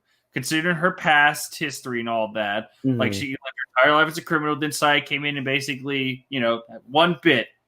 And now she's having her own life with Sai. And are they married? No. Yes. Wait. No, they're married. Yeah. That's right. Yes. Yeah. So we'll see her again. Right. Here's the thing. Puddin had an arc around her. Baby 5 did not get that same treatment, but I do like what they have. So I feel like C tier would be the best for her. Baby 5 also has a way better devil fruit. A way more versatile devil fruit.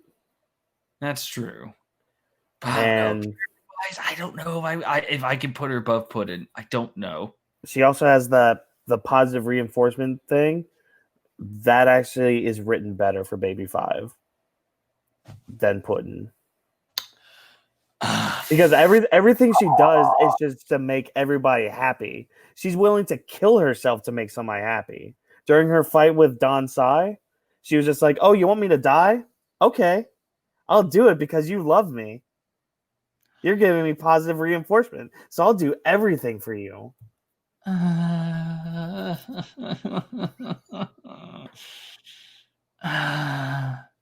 right. How about this? I can't really argue against that. I can obviously see if someone said like that's actually kind of a like annoying character trait. I can see that. But you are correct. I will. All right. How about this? To bring balance, we'll put on equal ground with Puddin. How's that sound? to bring balance, of course. Okay, that is fine. Oh wait, there we go. There. Yeah. Balance. Yeah, we'll keep it in alphabetical order for the equalist. Yes. Okay. S tier. S tier. No, after the conversation we had with Arlon and the reservation. No. I mean, design-wise, S tier. Okay, fine. Yes, I can agree. Though it is kind of creepy. Girl Sanji equals S tier design. I would honestly either, for a character, like for everything that she's been through, I would probably say under Ace or highest of B. I would put her under Paris Barrow. I can see that. Yeah. Yep. Yeah. Because Paris Barrow has an infinite amount of potential in Onigashima. Yes. And I mean, we will probably see Reiju in the future again. And again, in the whole scheme of Whole Cake Island, she was the one positive in Sanji's thing. I can't say too much because Miranda just walked in and I don't want to spoil her until she goes into the bedroom. All right. Don't worry, she can't hear you. So Miranda, guess what? Kaido's Luffy's mom. To say Big Mom is Luffy's mom. Oh, there she is.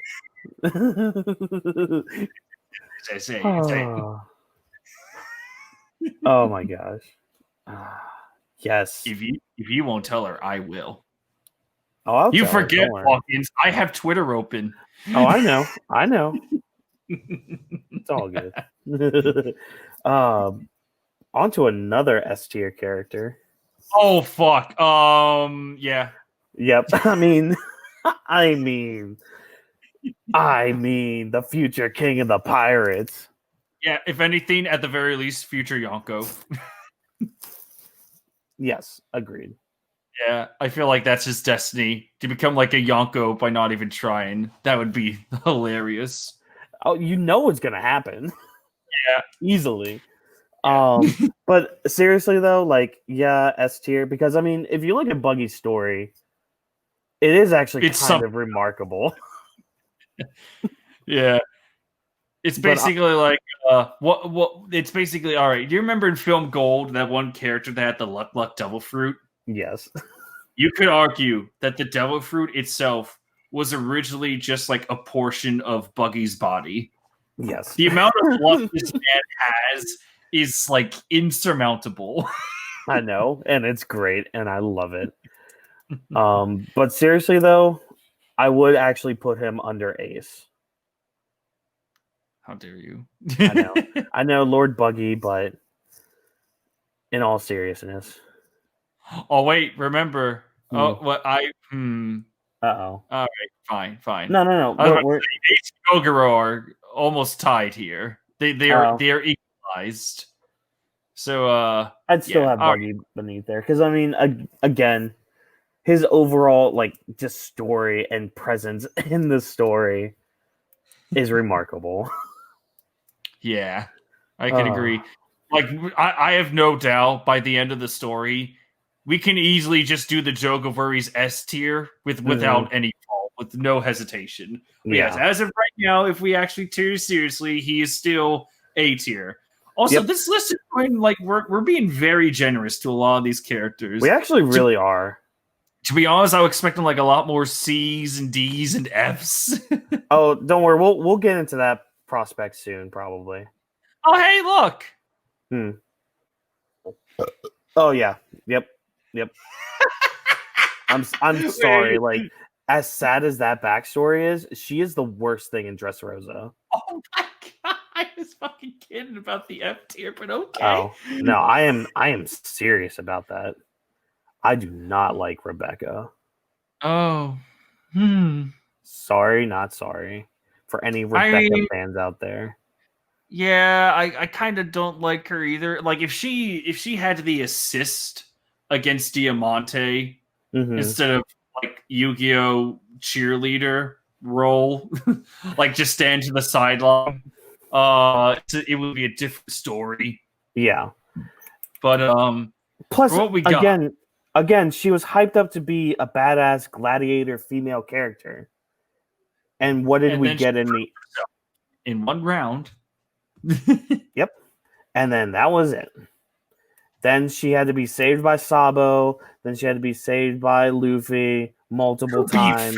Whoa. To be fair, Rebecca was up against fucking Diamante and fucking Jesus Burgess. She faced Diamante twice and got saved by Sabo and Robin. And Kyros. Don't worry about it. You'll find out when you're older. In like a few months. I'm Miranda. So yeah, man, I feel bad. Are we actually spoiling anything for her right now? Because I'm gonna feel bad if we... No, she didn't. No.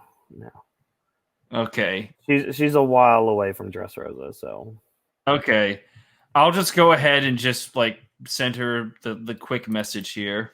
Oh. to throw her off your trail. Yeah. By the way, Kizaru is Luffy's dad. Oh my gosh. Confirmed. Not Dragon. Yeah. All right, that should throw her off your trail for a little bit. Perfect. Yay. So distracted with rage towards me. Oh. You heard that. What did you say? She just yelled your name. I know you're mad, but like search your feelings, Miranda. You know it to be true. You know it to be true. No. That might have been my worst troll yet. Yeah, Kizaru was Luffy's dad. Let me just share that with you over to Oh my god. Oh yeah, so Rebecca. Yeah, I okay. This is one of those weird cases where like I like her beginning, I like her ending, but the middle is I agree with you. In the middle, I do not like her. So like Bobbin, Daifuku. Yeah, you know what? Yeah, exactly. I don't know where I was about to be like, does she belong in F tier, the lowest of the? No, you're right, absolutely. As soon as you said Bob and Daifuku, was like, oh wait, yeah, that's my own logic. when we get to her dad, he'll Heroes. I am arguing for fucking ARS. I will fucking defend that to the grave. And we will talk about that when we get to there. Exactly. Okay. Spondam and friends. Get her in there. I will not budge on this. You know what? Fine. Yes, she's until I see more from her. Like at least Weevil had like the potential son angle. Yeah. But like potential lover of Whitebeard is something I cannot see. Mm-hmm. Like with Weevil, I can believe it. With her, I just can't. I know, as weird as that is for me to say, I just can't. Yeah. And the only interesting thing about her is the possibility of her being tied to rocks. But even still, I want her just gone. Yeah. What if she's the next Hyokuro? Where like in the past she was like this super buff monster, but and then later she turns into this. And when that happens, we'll come back to this tier list and change it. Yeah, But we'll put her until in that happens, she can stay with Absalom in Spondum and Friends. All right, fine. I agree. She's she's like one of those old women like punks that you just cannot stand. Yes. I agree. In universe, he was kind of like a bitch. Yes. Oh, Kinriku. I'm thinking B. Yeah, I would say B, especially with his contributions to the Reverie, him being like a key figure and taking out the warlords. Yeah, I would put him. Go ahead. I was about to say that I could put him above the Gorosei. That's actually. I was actually going to say right above the Gorosei. Do you think he's better than Black Maria? Well, actually, Black Maria is one of the Toby Roppo. Never mind. Yeah, she'll probably have her moment. Plus, I mean, it's Black Maria. That's true. All right. Fetish. All right, put the S tier up in the S tier. Wait, you go. Oh yes. Oh well. Hold on. We need to have a discussion. Who's better? Oh fuck. I would argue Garb because of just like the more character we saw from him, but Whitebeard is like the most epic of S's, like the most epic. What we saw is what we got, and that was all S tier material. But if we're talking like any other facets of character, I think Garb was just a bit more written well. I think where you're not wrong, I would put Whitebeard above him. The only reason being is it's a complete arc. Interesting. So kind of like with your argument with Arlong, where we get a whole complete like character arc with him, it's the same with Whitebeard. We saw him in his past, childhood, what made him what he is. Yeah, I completely forgot about his whole past, and I was just thinking of Marineford now. Rocks Pirates, flashback, him as a kid. Yep. All right, yes. If anything, for the comments, hey, if anything, Whawkins says he's above Garb for me personally. I would say they're equal. Okay. Yep. Yeah. I will say equal. I can agree with equal. Yeah. But since Whitebeard is canonically the tallest guy in S tier, he deserves to be at the top of S tier. Yep. If you don't like it, tough shit. All right, Robin. S. I'm fucking tired of you.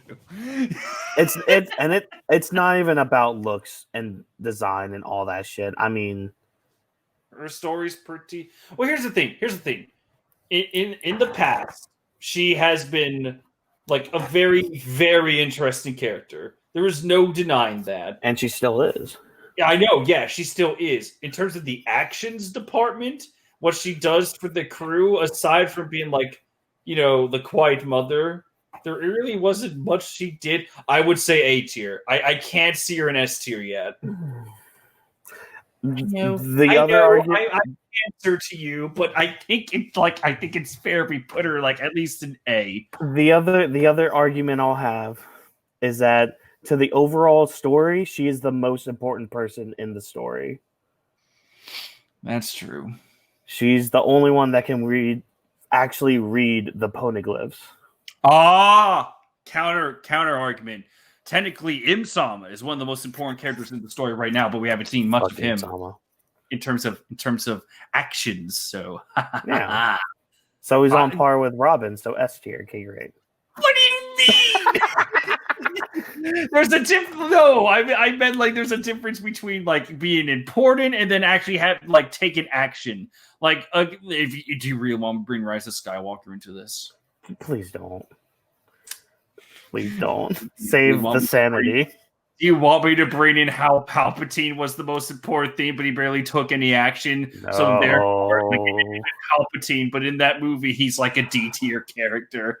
I'm not saying that Robin is D tier. I'm just saying I don't think she deserves to be in the same league as the S tiers, despite how important she is. With her actions, with everything that she's done, I'm going to say, like at the worst B tier, but at her best, if we're both feeling balanced, we're gonna like me and my most generous, and we're being balanced. I think A tier is fine. I think that's the best rank for her right now, at least. If she's going in A tier, she's going above Arlong.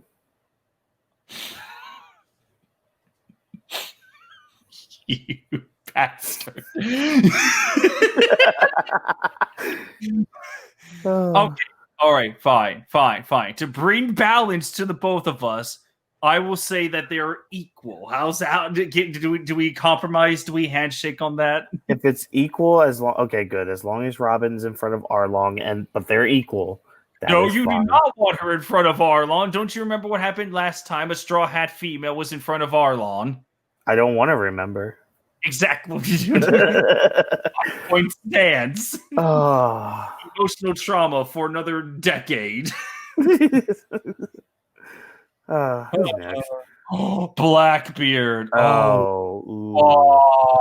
would dare. Okay, so this is where I'm going to say, hey, guess who deserves to be at the top of A tier now?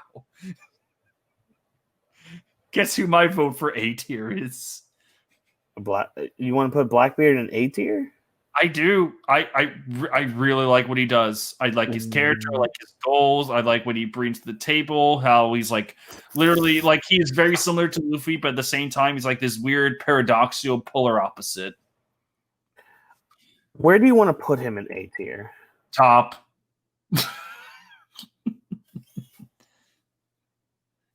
I know with Arlong we had that complete story, and you can argue the same with Hugo Robin, but like at least Blackbeard has the fucking accomplishments.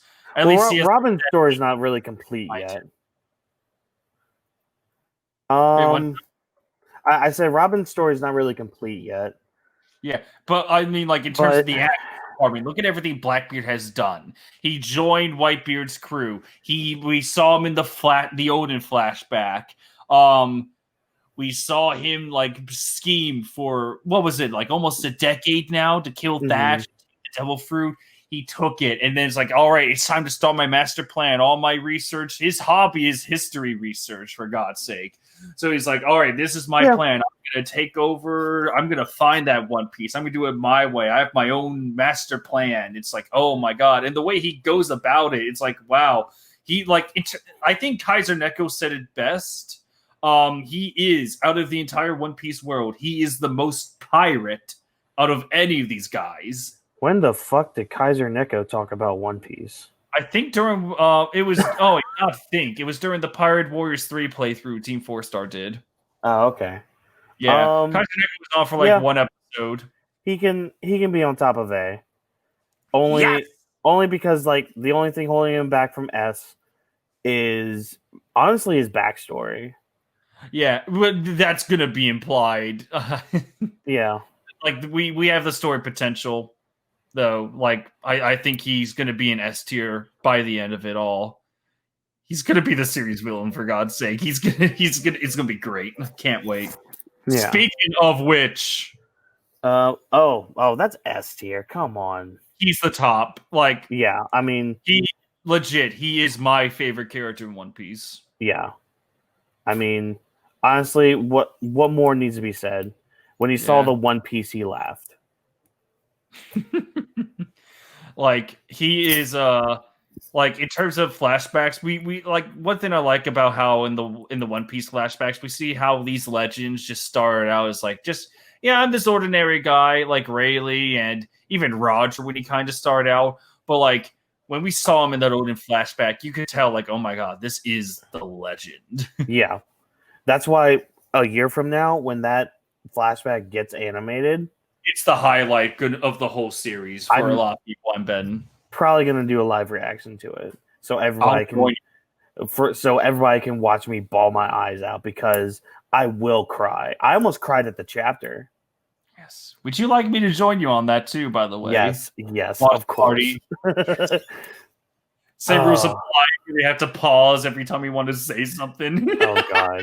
Be there for hours. that might be one of those ones where it's just like no pausing, rewinding maybe when we get to the end, but Well, No actually, I pausing. feel like we would have to pause to avoid the potential grasp of copyright. That's true. Yeah. Yeah, Well, if we but do it on Twitch. I agree that he is top of S. Oh Bet yeah. one the best character in One Piece for me. Subjectively the best. Objectively, I believe he is one of the best. Yep. No, I agree. I can't. Full-heartedly You think agree. we'll get another flashback of him that goes into more detail about his life? We will. I did. I think it was a tweet or maybe it was a video I saw of somebody. But they theorized that the Roger flashback is going to be the chapter right before we see the One Piece. So, like, let's say there's like these big doors that are like right where the One Piece is, and Luffy's opening the door, and you get this flash of white light, and that's where that chapter ends. But then the next chapter after that is the Roger flashback. Yo, And then the flashback matches up to when Roger and Luffy both see the One Piece. that would be amazing. I'm actually getting goosebumps right now from saying that. Dude, I'm imagine that. That's Oh, dude, what if the last time we see Roger, like canonically, it's the flashback where he leaves Rouge to turn himself into the Marines? oh yes. Ooh. God, I love wife. it. He looks at his pregnant wife and he's like, be a strong pirate for me, okay, son? And then leaves. Oh, god damn. Fucking Roger, man. I know. Right. Speaking of great character, we're on a roll here. Yeah, we are on a roll with some great characters. Oh my god, look who's right after Kuma. Oh shit. All right, let's deal with Kuma and then we'll get to that. With everything we learned about Kuma, he for me right next to Akainu was the most terrifying pre-time skip character. I don't know how you felt, but for me the intimidation factor was right. Yeah. Especially when you get to the war and he's just a mindless Terminator. Oh, and remember, even during the war, he was just that one shot of him destroying Oars. Yep. Or Junior, I mean. And Eva just begging to him, remember who I am. Mm-hmm. Oh my god. What a fascinating character. Revolutionary turned warlord spy, turned cyborg for whatever reason, and then turned robotic slave of the celestial dragons. Like, man, it's a sad life, but man, what a goddamn life it is so far. Yep. Where are you thinking? I am thinking he's definitely A material. Yep. I would probably put him below Arlon and above Hyogoro. Yep, that's exactly where I was thinking. Yes. Now then, Corazon. Whew. What are your initial thoughts? I'm very tempted to be, because of his whole life. Mm-hmm. Unfortunately, it's one of those lives. It's like we don't get to see him go into old age, but like from traumatic childhood to being like, oh yeah, I know my brother's a monster. I'm a spy. To being like, I'm gonna go on this quest for this one child. I'm gonna protect him. Like Corazon's life it's truly wholesome. It's fascinating. I would dare say, bottom S tier or highest of A tier. So I guess what we gotta decide, because I'm with you on that. Like Corazon's life and what he is and what he became is amazing. But the problem is deciding, does he belong with the S tier gods or the A tier demigods? I think what we've had with the S tiers is that it's like these are characters that are above, like S tiers define themselves by having like this truly complete story. Mm-hmm. And like, again, not all of these characters, like A tiers, like Arlon, he had a complete story, but unfortunately what held him back is what you said. There's like a reservation. What he did didn't match up to the level of the S tiers. With Corazon, however, I feel like I feel like his contributions for Law and definitely that human touch with everything.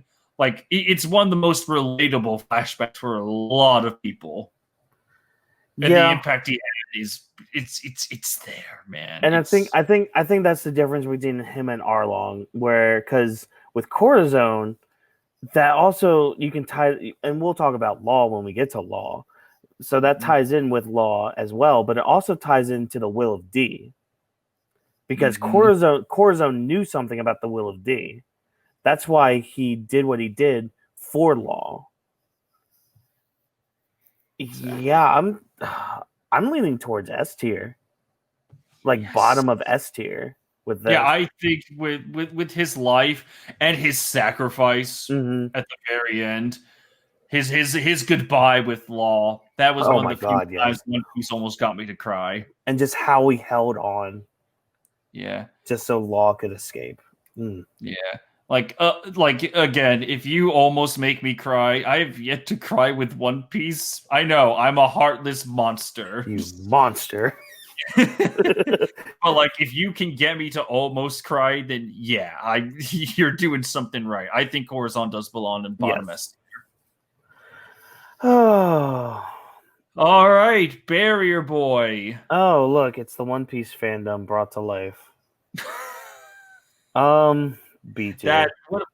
How dare you compare my beloved Barrier Boy to the One Piece fandom? the good part of the fandom. Okay, yes. I was about to say, like, are you calling him toxic, really? No. I'm thinking B tier. We have a lot of B tiers. I know. I mean, he's not necessarily C tier. Yeah. I agree. I mean, I was about to say, like, yeah. Go ahead, sorry. He's did more than the others in C. All right, yeah. But in B tier, how's this sound? But between the Gorosei and Big Mom. I was actually gonna put him under Big Mom. Okay, yeah, that's fair. That's fair. Yeah, I looked over at King Riku. Was like, oh wait, no. I think King Riku is a little more significant than our little friend here, than good old Rooster Kid. Well, you're broken to 2 rows now. Yay! Oh, hey. Bartolomeo. Yeah, I actually really like Bartolomeo though. I do too. I can also understand people find him annoying. Yeah. I found him annoying the Dressrosa arc, but then again, that was the anime. And then when I reread the manga for like for a few pieces of like research for a video, I was like, oh, it's a bit more bearable in the manga. Okay. yeah, and that's mainly because you don't have to hear him talk. Like, I love Bardo, but it does get a little tiring and old. In the anime. Yeah, this character, we're tired of him. B tier. But he's still really good. Like, yes. Again, he's part of the people that formed the Alliance. Yeah. You know? One of the fleet commanders, kind of. Yep. He's number 2. Oh god, that's right. Wait a sec. Is this Zoro? That's okay. So that's Ryuma. Oh, from the Monsters one shot. But since Ryuma is part of the story, this is Ryuma when he was alive and he cut that dragon. That's right. No, I always get them mixed up because I keep seeing the images of like first draft Zoro and how he was like, oh yeah, he's black hair. It's like, oh okay. Yeah, Ryuma's basically first draft Zoro. So is I guess we'll find out later. There's like just skeleton Ryuma, but he's on here. Oh, skeleton Ryuma is on here. I remember seeing him. Okay, so Yun Ryu, is there really that much to Yun Ryuma? Honestly, I put him at C. What's your reasoning? I just would like to be convinced. This is Prime Ryuma. who was known as the Sword God, who cut a dragon, and who had Shusui. So the legend speaks for itself. Okay, fair point. Where would you like? I will agree. He's with those kinds of accomplishments, and I have a feeling we'll see more of him. And Like, the only reason I wouldn't say higher is just because, again, it's from a one shot before One Piece came to be, but since he kind of was added into the story, fuck it, you know. Yeah. Maybe we'll have more of a flashback in Onigashima. We might. Maybe, perhaps, or maybe at the end of Wano. Who knows? But like, I feel like there would be more to him. So if that's true, then I will be comfortable with putting him in C tier. I just slapped him in here. I don't know where exactly. I'll go with your. Where do you believe? I'd put him above Oven. Actually, no. Put him underneath Weevil. Yeah. Okay. Yeah. By the way, question: can you see my mouse at all? I'm curious. Hmm? Okay. Yeah, that's right. This isn't on Streamlabs. Okay. Yeah. Basic. What is it? What? So remember when I told your fiance how Kizaru is Luffy's dad? Mm-hmm. She just responded with just a downvote.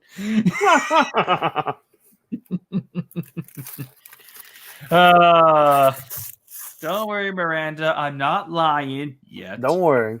Not yet. Beige. Ooh, beige. I'll let you go ahead and talk about beige, since Whole Cake Island's your favorite arc. No, it's just the arc that I know most about, unfortunately. Okay, so I'm gonna get in my therapist mode here. I'm just gonna lay back, stretch out my legs here. Beige, when he was first introduced, I kind of liked the take. It's like, oh my god, a gangster pirate. Okay, I can be on board with this. What's gonna happen? And then he got abducted by a UFO. Yep. Next time we saw him was kind of like his New World debut, or really debut as a character. Inviting everyone inside. Wasn't it inside his body? Are you talking about when he was at Zoe? Yeah. Yeah, he tracked them down and then forced them into his castle body and all that. That's right. Yes, thank you. And with that, it's we're blackmailing you, Sanji. This is how we roll. Yeah, I pretty much serve Big Mom. I'm like the Katos, but when you're a supernova, do you join the Yonko or do you rebel against the Yonko? Kid rebelled. Here's a good example of what it's like to serve a Yonko, but in true gangster fashion, he's out for himself and for his crew. Mm-hmm. But he still found love, It's I married family. Yeah. It's got its perks. I want Big Mom dead, but it's Yonko Alliance. It has its perks, which makes him kind of interesting. And as a character, it's just I'm a stone hard killer. If I'm set my course on something, I'm gonna get it done. But I'm also gonna be a family man. You don't really see that much in killers, No. Especially with a One Piece character, it's usually one trait dominates over everything. Beige is a little more he has a few traits associated with him, so that's very nice in him. Yeah. He did not mess around with Peckham's when he fucking shot him off a cliff. And being the mastermind behind the Big Mom assassination plot, that was pretty cool. Shame it didn't work. Again, it would never have worked, but I liked what Beige was trying to do. He's smart, he's capable. With everything that he's done, especially Devil Fruit Rise, especially with Big Father, which is still makes me chuckle. When I'm in therapist doctor mode, I would say that the Pirate of Beige, I see him as a B tier. Yep. A B tier character. And if we were to judge him as such character, I would believe that Beige should be either right above Pearl Sparrow or under Pale Sparrow. Ooh, that means he's above Reiju. And That means he's above Apu. well, to be fair, like I think Beige has just a little bit more going for him, especially right now, concerning everything. I would put him underneath Reiju. You know what? You know what? That's true. You know why? He's being plagued right now as we speak. He's being plagued by a virus. Yep. His so-called father-in-law. I will give him. Actually, you know what? If his cover story ended with like Lola and Chiffon not believing that Pound was like their dad, and Beiji just shocked Pound as this weirdo that tried to take his wife away from him. Oh, I would love that. He would probably be S tier. Yep. Next week we go back to this list. Okay, we're moving Beige up to S tier before we start anything else. List. Oh no!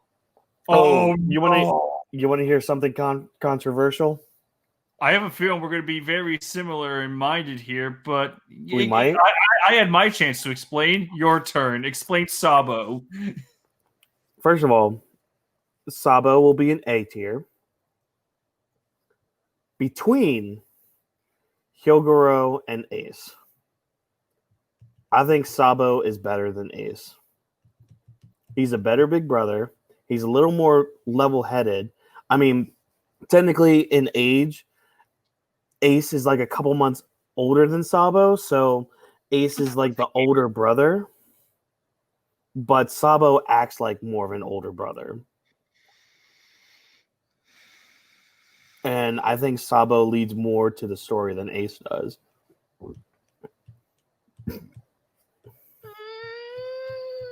But I don't think he's better than Hyogoro, but he is better than Ace. I actually think he's less than Ace. Mm. Not by much. Because unfortunately, Sabo is kind of written to be like it's like where Ace was a pirate. Sabo is an Ace clone, but on a revolutionary side. Yeah. But I don't think Sabo has, despite him having like many more, or not many more, like a few more accomplishments, a few more contributions to the overall story. Mm-hmm. I don't feel like they're on the same level as Ace.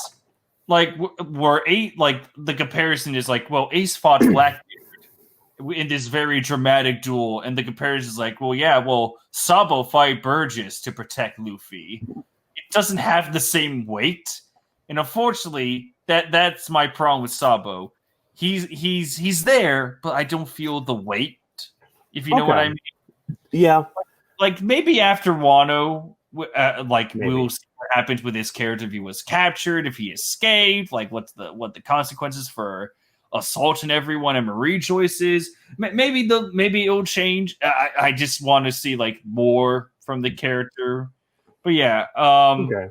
So do we agree that Sabo's at least A material? Yeah. How about I put him like right with Ace as like equalist territory? That's fine. I can, because you make some good points. So that's fine. All right. Oh, is that Bellamy? That's nice. That is that C player.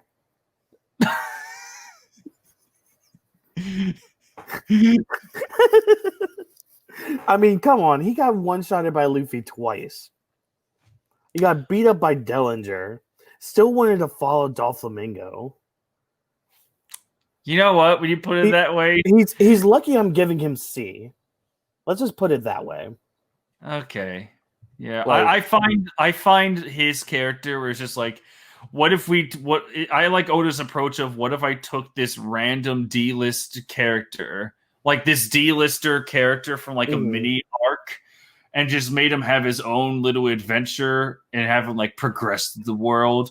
But unfortunately, you're right. When we got to see him again, he's like, oh my God, it's him. What's he gonna do? Oh, he's down on the ground. Well, that's unfortunate. Yeah, and especially for somebody with such a cool devil fruit that's very similar to Luffy's. Mm-hmm. he really doesn't amount to much of anything.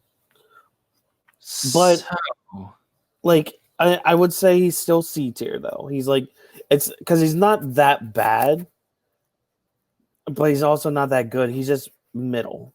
He's mid, as the Twitterverse would say. so wait a second. 1, 2, 3, 4, 5, 6, 7. So you're saying in the middle of C, right? Um, no, I put Peckham's and Hack a little above him. I can see it. Yeah. Yeah, Yeah. because at least they at least tried a little harder. Yeah. Bellamy was just kind of he was a dick at first, and then he became a punching bag, and then great, now he's making flags for a living. Okay. Sai. Hello, Sai. Now I know we put Baby 5 in B tier, and I know Sai kind of saved her from that, but that was also kind of unintentional. Yeah. I know he's he's one of the Straw Hat Commanders, but unfortunately, you could also use the same logic for the Whitebeard Commanders. Like, yeah, he's a fleet commander. But look where we put them. We put Monkey Man and Johnny Depp in D tier. Yeah. With Sai, I would argue, considering his contributions, I would at least put him in C. Yeah, I was actually thinking maybe a little close to the top of C. Like, how about but yeah, right above Oven. How's that sound? Yeah, that feels about right. Yeah, because I mean, he's still like, I mean, before he officially became a pirate, he was basically the ruler of an army, a commander of an army for a kingdom. Yeah, and he does more. He accomplishes more than Oven. Let's just say that he accomplishes a little bit. Yes. Oh, hello, it's you, the revolutionary commander, the Bello Betty. Bello Betty. Oh my god, that is her name. Yep. Design alone, S tier. Okay. Like, I'm gonna have to have a conversation with your soon-to-be wife. I'm gonna tell her hey, we're doing a tier list. Your she would agree. Your future husband is putting every single girl on S tier. I don't know. Does he have a problem? she would agree with me. She would also probably be upset that Robin isn't in S tier. So, what? You should just. I just imagined you just being like, yeah, it's such a shame that Robin is not an S tier character. She just comes out, your screen turns black, and I'm like, oh. Oh, well, end of video, everyone. Thanks for coming out. Miranda just hops into your place. The wall is just red for whatever reason. It's like, hey, Trevor, you're doing a tier list, right? Well, first, let's put Robin up a tier, shall we? Now, who's this girl? I'm like, some of you don't know yet. And D tier. Yeah. It's kind of hard to, and I mean, we'll reach this problem too later when we get to the other revolutionary commanders. Mm-hmm. We've only seen them once or twice. I would dare put them in D tier. Yeah, I mean, maybe high D tier because honestly, their designs are actually pretty cool. Especially, yeah. Go ahead. Oh, no, you go ahead. I was just gonna say, I mean, especially Bello Betty's, like her actual design is actually kind of cool. And her devil fruit is very interesting. Like it literally encourages people. Mm-hmm. Like it's perfect. It's like in Battlefront 2, it's one of those classes where that actually boosts the morale and energy of their soldiers. It's like I like that. It's kind of like the medic from TF2, except instead of actually healing, it's just morale steroids. Yep. I will give her this. She was not there for the Reverie, but I feel like she will contribute more than the other characters in D tier, at least for right now. Mm-hmm. And again, this is mainly right now in the story because we only saw them do 1-2 things at most. Yeah, the bizarre thing about D tier is that these are characters that really like depend on how the story ends. Any one of these characters could like automatically ascend to Yeah. like B or A, or in Ryoko's case or Johnny Depp's case, to the top of S tier on equal ground with Roger. I'm Yeah. just You never know. what if, because he has a chain chomp, what if he just like there's a zipper and like a zipper on his afro, you unzip it and it's just Waluigi the whole time. Wah. I would love that. Who's Oh. Oh. Oh. I know where I'm putting you. Oh, where are you putting him? I have to. Really? I love a guy. I'm surprised he's not an S tier for you. Here's the thing. For Kainu's accomplishments alone, for what we know, everything we know about him, that's A tier worthy. However, for that S tier, I feel like by the end of S tier, when we get like the backstory, like why he is the man he is and what he does to like really like I think we can tell that when it comes time for the final war, he's really going to do some stuff that's like on the level of genocide. Oh yeah. Like yeah, when no doubt about that. When I see that level of conviction, and when I see like him truly cement himself as like one of the major villains, I feel like he'll be in S tier. I feel like he's right up there with Blackbeard. You know, we have all the accomplishments, we have the power. It's amazing. Those feats alone, thanks to Oda's writing, it's like A tier worthy in terms of his characters. But that's where it stops. I feel like we need just a tiny bit more, just a smidge more from the final war or any backstories, and that will cement Akainu and Blackbeard up to that S tier. Yeah. Okay. All right. Yeah, I'm just surprised that he wasn't in S. That you didn't put him in S tier. He's very close. He's very close. He really right is. Blackbeard in like equalist territory. Yep. Even though that bumps Robin down, but I'll fine. Do you really want to pit Robin against Akainu right now? I guess not. I guess not. Who's next? No one. You know, I have it up here, over here. Ooh, Ben Beckman. Okay, look. No. Okay, hear me out.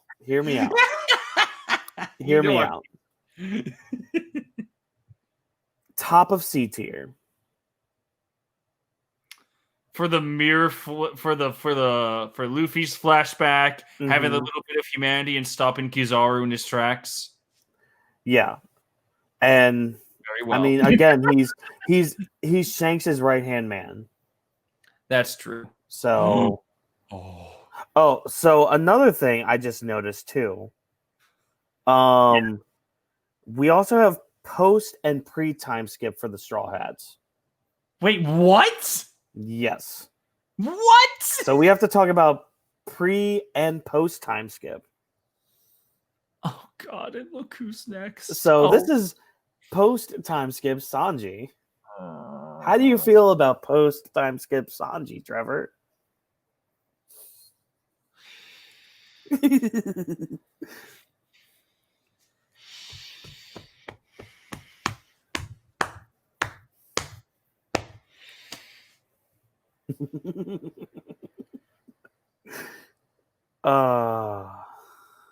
Top of F. Okay.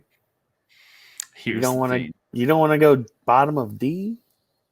Here's the thing. You can argue his merits all you want, and I'm open to having a discussion about Sanji. And look, I know that if I do this, if I put him like anywhere under, at the very least, C tier, I know that people are going to link me to like JD's video about like people trash Sanji for no reason and for terrible reasons. However, that being said, there's a reason why a lot of people don't like Sanji. Yeah. Fuck, pre-time skip Sanji. fucking A tier, man. Fucking A tier. One of the best. Then the post time skip happened. Just the worst characteristics of a perv shonen trope fully embodied, fully manifested. I at first I found it hilarious that like he has like these nosebleeds that actually that end up almost killing him. In the Saba Odi arc, like he had a good start, like obsessing over girls. It's like it's a joke because he hasn't been with women for 2 years. Like it's just a surge of adrenaline. Ha ha ha! It's funny. And then he had his moment by knocking out a pacifista. That's good stuff. That's really good stuff. And then Fishman came. He had a nice little moment by just backing up his captain, backing up the captain, but he died a lot. But we had the Skywalk, okay? Like for everything that Sanji did wrong, he got something right in Fishman Island. So it's like ultimately harmless. Then he had some like very interesting moments in Punk Hazard. Because him and Nami's body, as creepy as it was, my favorite moment is not when he's trying to, play juggle with the boobies. Right. It was really just him running away from the gas. just that moment. It's I love it. Also, Sanji versus Virgo. A lot of people are mad about that. I'm not too mad about the whole Sanji and Virgo thing. No. Like the sheer hockey monstrosity that was Virgo. I'm just saying. I said it before. I think it was in the 10 themes I wanted for One Piece's ending. I said like I don't mind Sanji versus Virgo because if it took Law using island-sized room to take down Virgo, yeah. I'm not complaining too much if Sanji ends up in a draw with the hockey monster. Then Dressrosa came. And, this is kind of where people's appeal of Sanji started to go a bit downhill. Because, like, oh man, the arguably the third strongest Straw Hat, it's like he can't do much against Doflamingo. What the heck? But even though it's Doflamingo, people! It's the same thing with Virgo. It's Doflamingo. Yeah. I don't mind if Sanji couldn't hold like that much ground against Doflamingo, though not literally because they fought in the air, whatever. That shit. The real crime was after Zoe. It was in Whole Cake Island. Everyone that knows me knows how I feel about how Sanji he started off so good, man. He started off great. It's like, oh man, Sanji's really becoming this independent character. Even though there were still some faults, he he was built up to have like this ultimate battle against his siblings when he's finally free of the trap, like of those like fake handcuff explosives. Mm-hmm. When he's in the hostage situation. You could tell, like, oh man, he's gonna let holy hell loose. And then when it came for him to get justice against Judge, his dad, he didn't get the justice. Didn't do shit. Big Mom got the justice for Sanji. It's just like, oh, okay. And then you had Judge basically going like at the end of the arc, which is a really cool moment, like. Judge listed all the terrible qualities about Sanji in his mind, but Lupita is like, why is he talking everything that's great about you? It's like, oh, that's cute. Here's the thing, though. Sanji had all this character development built up. His relationship with Puddin built up. There was a moment where, like, everything aligned. The year of Sanji was set. That old thing. Everything was set. He could have gotten the girl. He defeated Big Mom, in terms of like defeating her hungry tantrum. It was like his ultimate test as a cook. I wish he had a battle in there. Oh, but Trevor, One Piece is not a battle story. Yes, it fucking is. There are battle elements to the story. There are several battle elements to the story. I wish we had that. But you know what? He had it said. He got the girl. He had the development. He had the finality with his family. It was poor, but at least you could argue it was done. Like Sanji could progress. He could move forward. And then we could have, like, everyone was hopeful that, like, hey, maybe after Whole Cake Island, he won't have to resort to old tactics. He won't have to gawk at every girl. He could just be like, oh, yeah, you're cute. I already have a girl waiting for me. Joke's on you. Yeah. Fuck that. Yeah, put in, or really just Oda just erased all of that development, just wasted it all with a memory snatching kiss. So now Sanji, after gaining everything, lost it all to Puddin's memory kiss.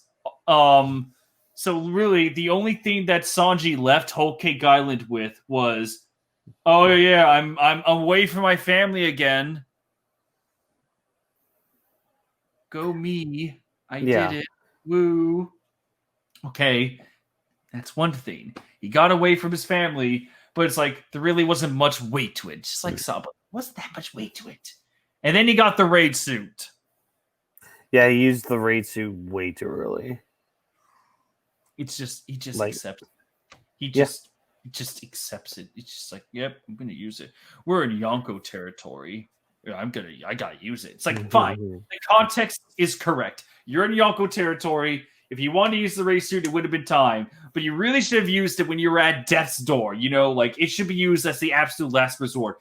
Yeah. I can't believe I'm saying this, but Sanji, you should take a book out of Vegeta. If you're really that grateful about not wanting to use the raid suit, if you really don't want to link yourself to your family in any way, hold on to that pride. Use that last reserve when it's absolutely necessary. Because, hey, if you're going to gawk at every woman, if you're going to be the chivalrous knight, and you're going to use that pride for yourself, man. Just, oh my God. What a fucking disappointment he turned out to be. So that's and time skip. Onigashima, he ran off to see the prostitutes. But he came back. He came back. It's true. He came back. Unless, however, Whawkins, and I cannot stress this enough, unless it was actually part of the plan to use the raid suit to go invisible and look at the girls and see, like, oh my God, my dream's about to come true. And then he notices on the video screen Momonosuke is about to die. And that's like, oh shit, I gotta go. This kid needs me. I could honestly see that being a thing. Unless that specific set of events happens, he's dead to me. If it's really just a case of Sanji hanging out with the prostitutes like nothing's going on Yonko territory, I just want to remind everyone, if that's the case, if he's just enjoying himself with all the prostitutes, if he's cooking meals with them, if he's having a great time just hanging out with them in the brothel, you do realize that, like, a block away, Big Mom is chasing Chopper and Usopp. Just saying. Everyone's lives are in danger, but Sanji just enjoying himself. Yeah. When Nami says that she's shocked that, like, wait, I thought you were looking for the prostitutes. That's when you know. That's not a good character. You had the development set, man. What I'm trying to say is, like, if you guys want to hear me have, like, a more cohesive, set-in for this, like, if you want to hear, like, why I think Sanji was utterly wasted, just look at my Sanji Conundrum video. I think I do a better job explaining my distaste for Sanji post skip Sanji in that 12-minute video than however long I spend trying to talk on it on air. Like, this is how bad it is. I need a script. I need to write a script about how I hate the very concept of post time skip Sanji. If I want to make sense of it, I just rambled. I feel like I didn't accomplish anything with the rambling. Just look up Sanji Conundrum, Trevor Tiger, watch the 12-minute video, and then decide if you agree with me or not. If you don't agree, I would love to hear your points. I really want to see. I want to have a discussion with someone that says that post time skip Sanji is absolute perfection, is on the same level as his pre-time skip alternative. With that being said, with the sheer disappointment he is, I'm very strong on putting him on F tier. That's fine. I don't blame you at all. I know that's going to upset a lot of people, but hey, if it makes you feel Whatever. any better, I despise post-time skip Sanji's actions and how, like, it's not a fault. It's not the fault of Sanji that he lost all the development. It was Oda, but again, what Oda has done to the character, it's, oh man, it's just he's a gag. It just sucks. He's a gag that has a few cool moments. It's not who Sanji is. Sure, he has his chivalry, but what good is that now? There's no real narrative purpose in that right now. Well, to make you feel better, Trevor, let's put Beppo in C and then be done with it. Where in C? I'd say bottom of C. I mean, yeah, I agree. He's a polar bear. He knows Electro. Yeah. Moving on. Thatch. This is the guy that Blackbeard killed for the Yami Yami no Mi. Thatch's only memorable moment for me, aside from becoming a corpse, was having that one chat with Ace. Yeah. But that's really not saying much. Where would you like to put him? Wait, hold on. Okay, I have a feeling that I should put Thatch in D tier because really, he's kind of the guy that needs to be killed by Blackbeard. He was the plot point. But if we're gonna do that, I would put him right above. But whatever his name was, the masked man. Beppo, we sure we want to put him in C tier? Actually, no, he has interactions. It's fine. Yeah. I mean, if he does more and it actually is meaningful, fine. Yeah. Wait a second. I know there's actually a law novel out. Interesting. But it's only in Japanese right now. And it actually chronicles like him getting the crew together. Ah, gotcha. Yeah, there's a few down in here that'll go quick when you look at it. Yeah. What I'm upset about is like there's like especially with the Straw Hats, there's like a bunch of pre and post time skip. I'm like, just stick with one character. Well, here's the thing. I'm glad I can keep one version down in the gutter. Damn. So I can have the other version just be excelling right to A or even dare I say S tier. Ooh. I would agree with A, but S. I'm just saying you can. Yeah. I know some fans can make an argument. Oh, that's true. Yeah. Now here's another conundrum. So I don't know if you see who's next. Oh, Big Mom! Hey! So originally we had her at the top of A. I would put her above Robin. She is less threatening. However, with everything that she's done so far, I feel like that kind of makes up for it to be like either right under Akainu or again, just equalize with these two.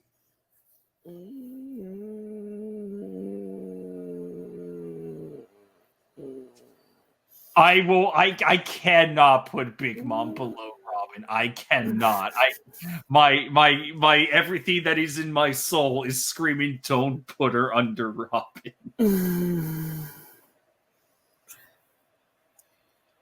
I'm gonna hold on to this. And I'm gonna use this Big Mom above Robin card soon. until she surpasses her at the end of the series. Well, besides that, because there's another character I am going to fight to the death Okay. to be on S tier. So when we get to that certain character, I will pull out this Big Mom above Robin card. Look, I'm not going to put Brule in S tier. You know that, right? Damn it. uh, Now, who is this guy? Is it's this Saul. Igor? No, it's Saul. Oh, god damn it. Okay, my bad. Who to me, honestly, belongs in A tier. Mm-hmm. I wholly agree. Right behind Kuma. I'm glad. Yep. I mean, I thought that was like, I saw the hair and I thought, oh, it's Igaron when he screams. Oh, no. At Whiskey Peak. I was like, oh, no, that's Saul. Yeah. No, I mean, okay. Saul is a big part of the story. Will of D saved Robin. Yep. Yeah. Okay. I mean, we need to have justice. Okay. I'm pulling out the bias card. After dealing with the madness that is CBR for multiple weeks, just downplaying the shit out of Jewelry Bonnie, I want to put her in B tier. Yes. I would put her above the Gorosei. Absolutely. Now, under King Riku, I feel like that's safe.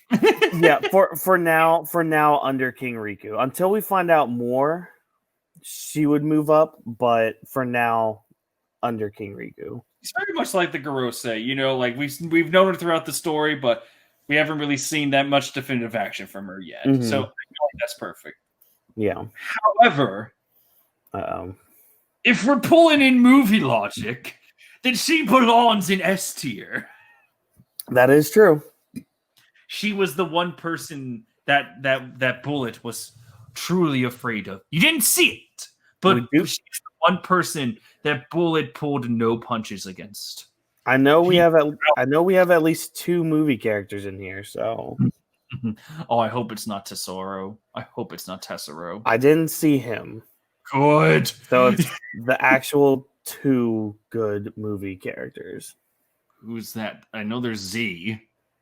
Z's in here, and then there's Shiki. Ah, okay. So Shiki's in here. Oh, fuck. Oh, did you see who's next?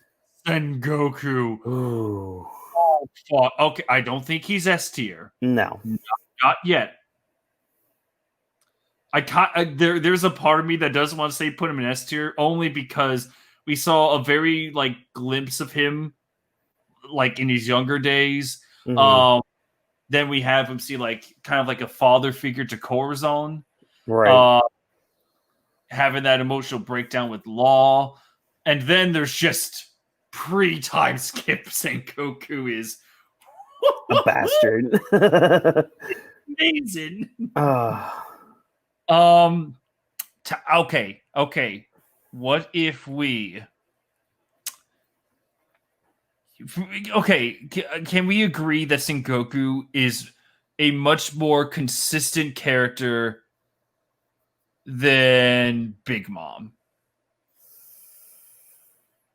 Where yes, he is more consistent than her. Now, do you feel that he is better than Kuma, Arlon, Robin, and Big Mom? Because I'm very tempted to put him between Akainu and Big Mom. Ooh. See, I would put him between Hyogoro and Ace. Really? Okay, what's your reasoning? I think because, I mean, you can, again, we've said this a lot for this video about how there's potential from backstories to see more of how people blah, blah, blah, you know. I think there's more to Sengoku that we haven't seen. And I think once we see more of that, he can move up. Where you're not wrong with the whole consistency thing, I don't see him being too far up in A at the moment. I feel like with everything that he's done so far, especially in pre-time skip, like this isn't even like the war. Like the glimpses we have with Garp, the warlord meeting. How about this? I would put him right above Saul. Or at least on equal terms with Saul. Yeah, put him above Saul. I think that's fair. Because again, like, I mean, you see the people that are in front of him in A tier, right? Like, I'm sorry, Sengoku is a good character, but I don't see him above those. Yeah, I see where you're coming from. Yeah, okay. It's the whole Arlong argument again, almost. By the way, you want to see me do all plot twists? What? So here's our secret A tier, everyone. Oh God. Oh shit. Oh, it's our boy, the guy that yells out the bounties. Oh yeah. Okay, you know what?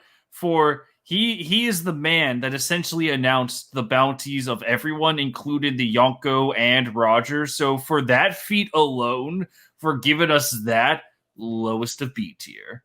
Okay. I'm fine with that. He's the hype man of the Marines. Yep. Baby. Oh wait, no, not Baby 5. Oh, why did I think Baby 5? You're pink. Yep. Okay. Having a random impactful backstory out of nowhere. That really helps. Yeah. Compared to everyone else that we have on here, how does his story is pretty much essentially complete. How does fuck, maybe between Reiju and Beige? Ooh, that's putting it or under a poo. That's kind of the signal that I'm getting. Like either above Black Maria or right with the supernovas. I would put him under Bartolomeo. Interesting. Because I mean, again, we have the whole Gorosei there with their story potential. We have Rock's Big Mom. That's true. That's true. So yeah, it's nice we have that great backstory from you, Senor Pink. But again, like it comes out of nowhere, and then there's just nothing afterwards.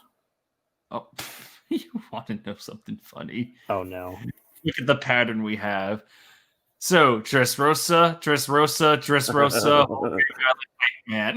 Right. Oh. Ooh. Hello. Okay. Yeah. Like lower C, I guess. Yeah. I'd honestly say under Beppo. Really? Yeah, no. Well, maybe like right above Alvida? Yeah, because there is some story potential with the Giants. Yeah, well, I mean him himself. I look at him and be like, yeah, I like him more than Alvida. Yeah. And I honestly, when we get to the other Giant, they're both equal, so Sentomaru is next. No, fuck. I have a feeling that you don't like her as well. But I don't know why I keep thinking of him as her. Because everyone thought it was a her at first. I don't think I like her too much. Just me. However, we have to. I know I ranted about Sanji, but I think it's very clear that there are reasons to be mad at Sanji. Yeah. And this is a different case where I think we don't like the character, but really, in the grand scheme of One Piece, how does Sentomaru stack?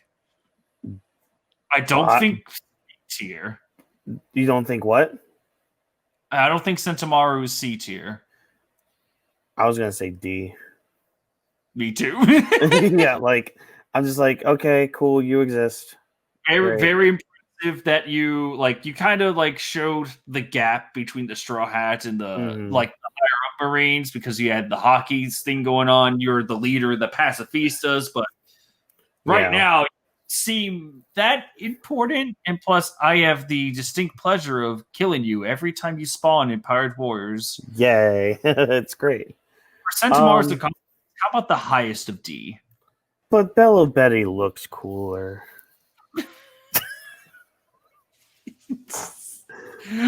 Fine. There we go. Much better. You're just trying to make Betty the fucking face of D tier. Look, if I have to, I will. Well, when it comes time for Carrot, I will make her the mascot of D tier, so you're happy. How does that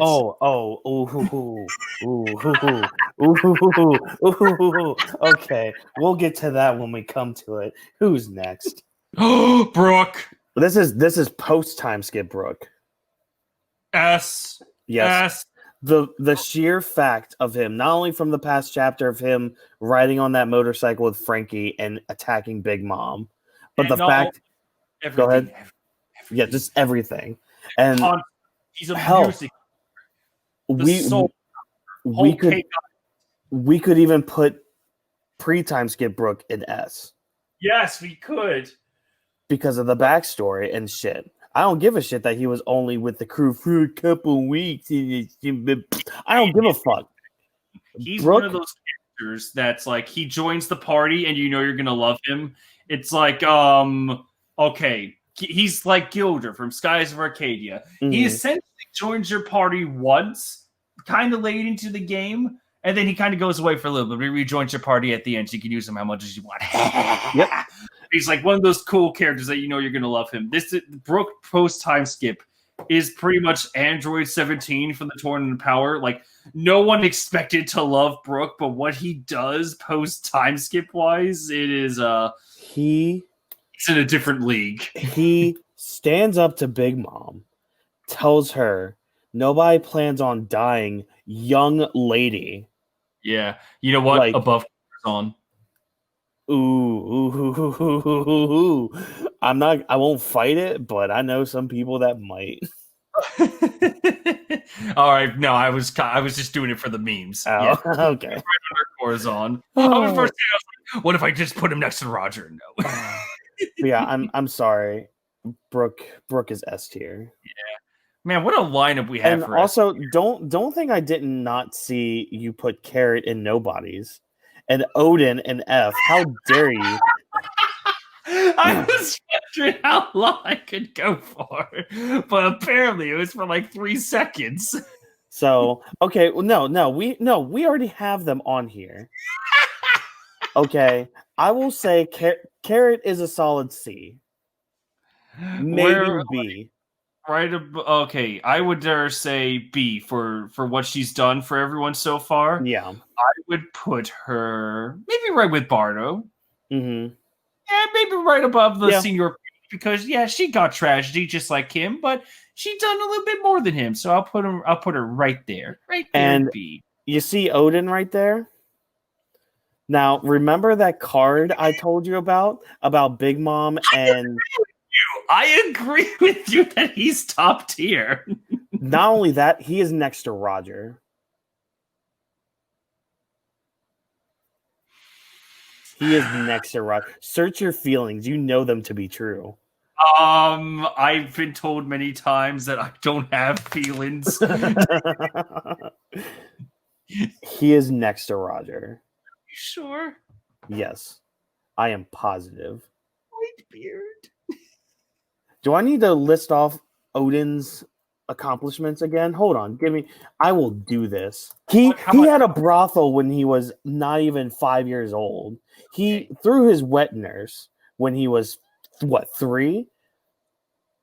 Yeah, that's right. Mm-hmm. You put fine. Okay. How about this? Equalizer. I don't think he's above Whitebeard, but we can agree that he is S tier. And he deserves to be like an equalizer to Whitebeard, at the very least. Do you handshake on that?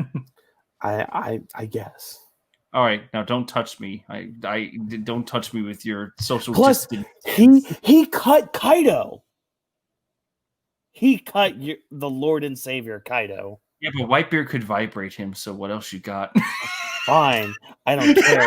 He cut the Lord and Savior Kaido. He held all 9 scabbards as he was boiling in oil. for a whole hour. Yeah, but Whitebeard could probably hold his entire crew I with don't one give a arm. fuck about Whitebeard when it comes to Odin. I'll kill you. I will Fight me. two Fight, sword style. fight me. Kozuki Odin style. Fuck He cut a match. mountain pig in half and then restitched it and made it his pet. I will fight you. He found the One Piece with Roger. Fuck. Exactly. Well, he at least ran Whitebeard to Roger. to say it was real. No hesitation. He ran to Roger and Whitebeard and clashed with them. Granted, Yeah. Roger punked him out, but still. Odin is the legend and the man and the god. Fine. Exactly. And We'll put him right on the fridge with Whitebeard. right there. Good job, honey. By the way, I'm surprised you never noticed who else I put. Let's see. You are blind to the truth, yon swordsman. Where... The fact that you can't immediately tell who else I put on this list. Well, look. I've had a few. I've had a few beverages, so give me one moment. The fact that you can't immediately give me one moment. It just helps my case even more. Like if it's something you're on. Oh, I see. Yeah, who is it? It's good old Arouge and S tier. I mean, the holy monk. No, I know. If we're gonna put him anywhere, B. Yeah, and I would put him right with a poo. Yeah, because at least he has some hype to him, and there's probably more to him later on. Actually, you know what? No, never mind. Not about Bane. We need more from his character. I was going to say, at least Yarouge won his fight. Yeah, and then he lost his other fight. Yeah. Well, I mean, to be fair, it was one sweet general followed by another sweet general. Yes. And it was Cracker, for God's sake. Oh, God, Cracker. Oh, my God, he's going to be on here somewhere. Oh, yeah. Alrighty, then. Who's that?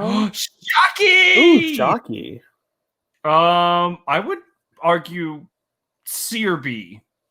I would say B. Maybe lower end of B. Maybe of the hype man. The only thing that keeps her in B, besides her design, because her design is actually pretty cool. And her character-wise, there's just not much else story-wise. We've only known her to be in the bar and then next to Rayleigh during the flashback. But there's also the rumors of her being part of Rox, because she mentions how Garp used to, chase her around 40 years ago, which was around the time when Rox was a thing. Oh, that's interesting. There's people speculating that she is Rox. Yeah, I remember when those theories were going around. I was like, I'm not sure about that one, Chief. Not sure about that, buddy. Oh,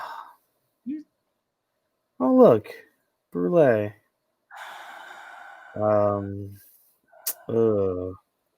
This is tough. Yeah. Okay. Let's just go over her history. She appeared in the Seducing Woods. Mm-hmm. Really had to go. He really pulled really pulled the legs off of the Straw Hats there for a while. She is intimidating. She is a little formidable. She has glass around her. She has an entire pocket world at her disposal. Character-wise, she's more unique than fucking Oven. I'll give her that much. Yeah. Here's the thing. It's she's not on Katakuri's level, but she might be she's the reason for Katakuri. You know what I mean? Yeah. And I think that's what really brings her character up, is the fact that at the end of everything in Whole Cake Island, her character did get a lot better after, while she was healing up Katakuri. A lot more solemn. Yeah. like she was essentially like a hype woman, very intimidating, but then she got turned into a hostage. Like, oh, okay, it's whatever, circumstances of being a hostage. Yeah.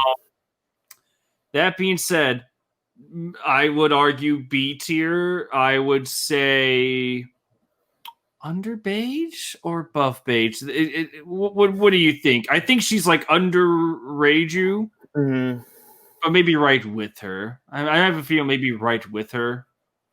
Yeah, I would say she's above beige, to be honest, and that's mainly because of that last part of Whole Cake Island. Yeah, if she didn't have that one last sympathetic moment, it would Yeah. probably not. It would probably just be C tier. It's like this failed hype woman that was just kept a Yeah. hostage.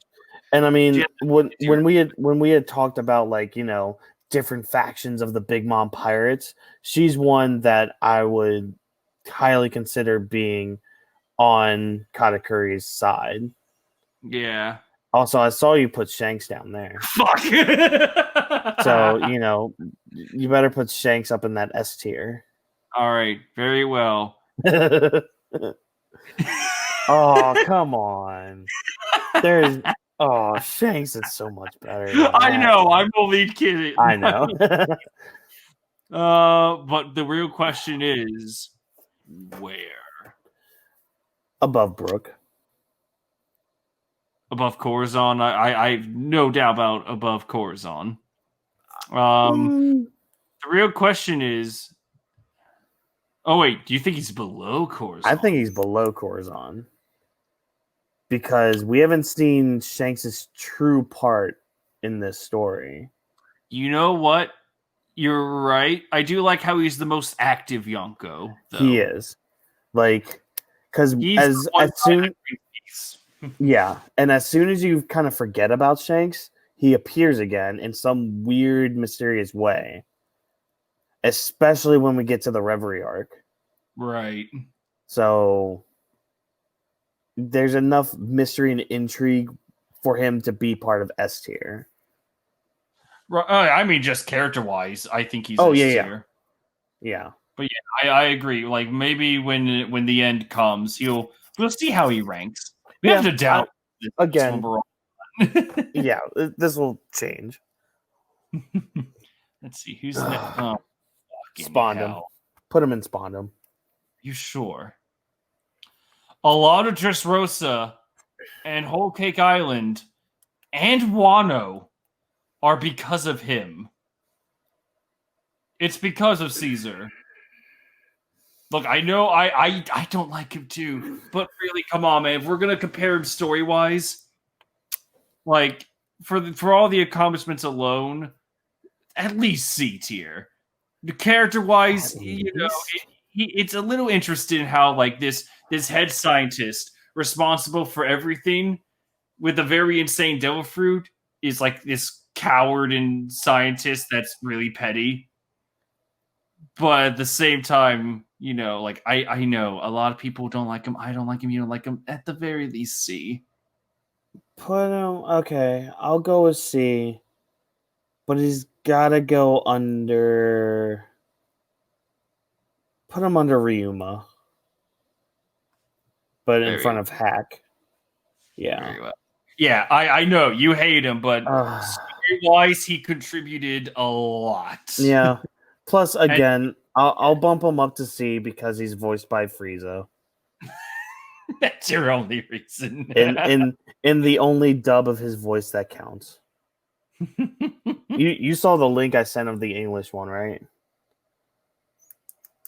Oh yeah. I saw the dub of One Piece. I'm sorry, guys, but with some One Piece English dub, I completely agree.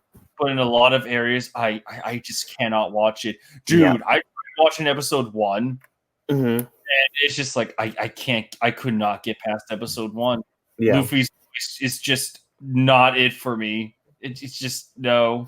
It's like it hurts the ears. My thing is like I'm fine with the dub. There's just a few characters and a few moments that I prefer in the Japanese dub than the English.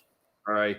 Oh, you want to guess exactly where I quit in episode 1? Where?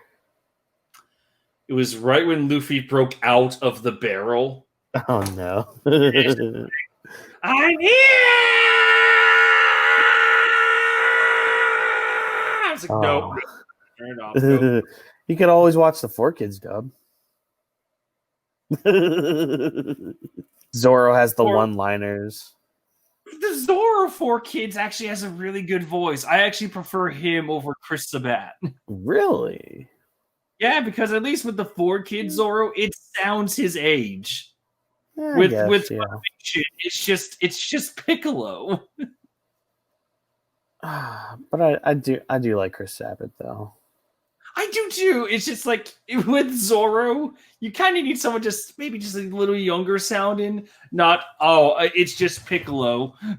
Yeah, I guess. Piccolo voice for Zoro, and it's very jarring. Yeah. All right. Who's next? Oh fuck. Shiryu. C tier. Yeah. Like I know Blackbeard Pirate, not that much to him, but we did have some excellent build up during Impo Down. Yeah. I would put him though under Hack because the contributions were joining the Blackbeard Pirates, helping to kill Blackbeard, and killing Absalom. Oh, true. Yeah, he did kill Absalom. So, yep. So maybe, yeah, you know what? I'll put him right above Hack because of at least we know that he did more than Hack so far. Yeah, that's fair. That was easy. Cammy. Hey, put her right in D. Yeah, no, really. She's annoying as hell. Yeah, not much to her. I would say under Amande. Right under Monday. Interesting. Because at least she does something, even though she's kind of a damsel in distress most of the time. But oh no. Oh. We were doing so well.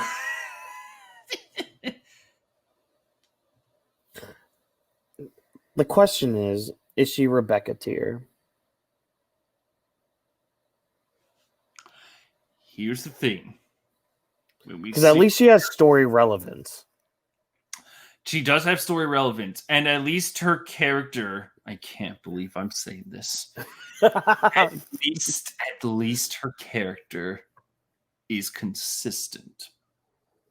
Like, at least there's a reason as to why she's like a crybaby. And you can see that she does develop a bit. Yes, she does try to grow. Yes. Yeah.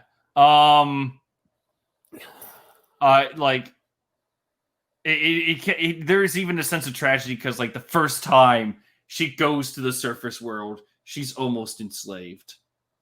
True. Yeah. And like, at least, like, she wants to follow in her mom's footsteps, but like, it's like a Disney princess. She was locked in a room her entire goddamn life.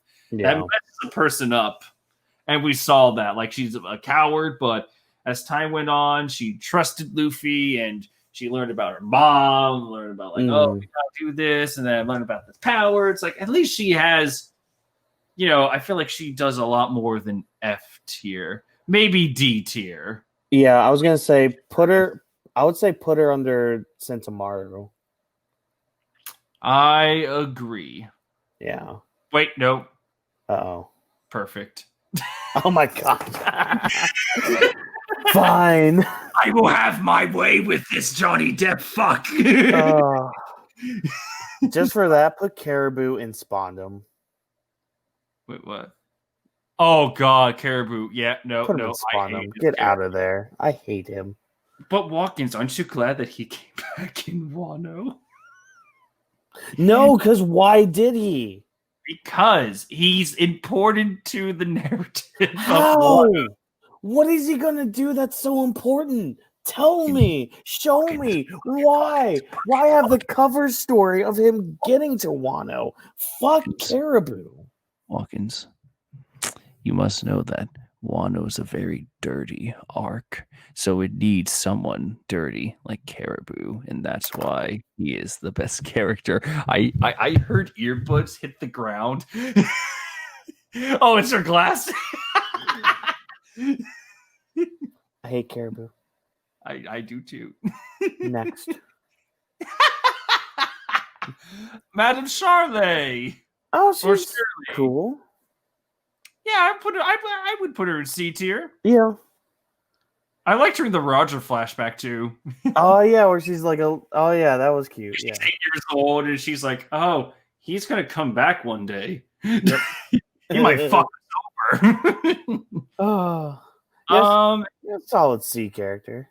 yeah, I would put her maybe right under Bellamy. Right under Bellamy? Yeah. Yeah. Not That's much fair. else, like not much story contributions, but pretty important. More important than the three under her. Yeah. Ooh, Mother Carmel. Ooh. This now. Okay. I would put her. Okay, here's the thing. She's the innocent one until Disney twist.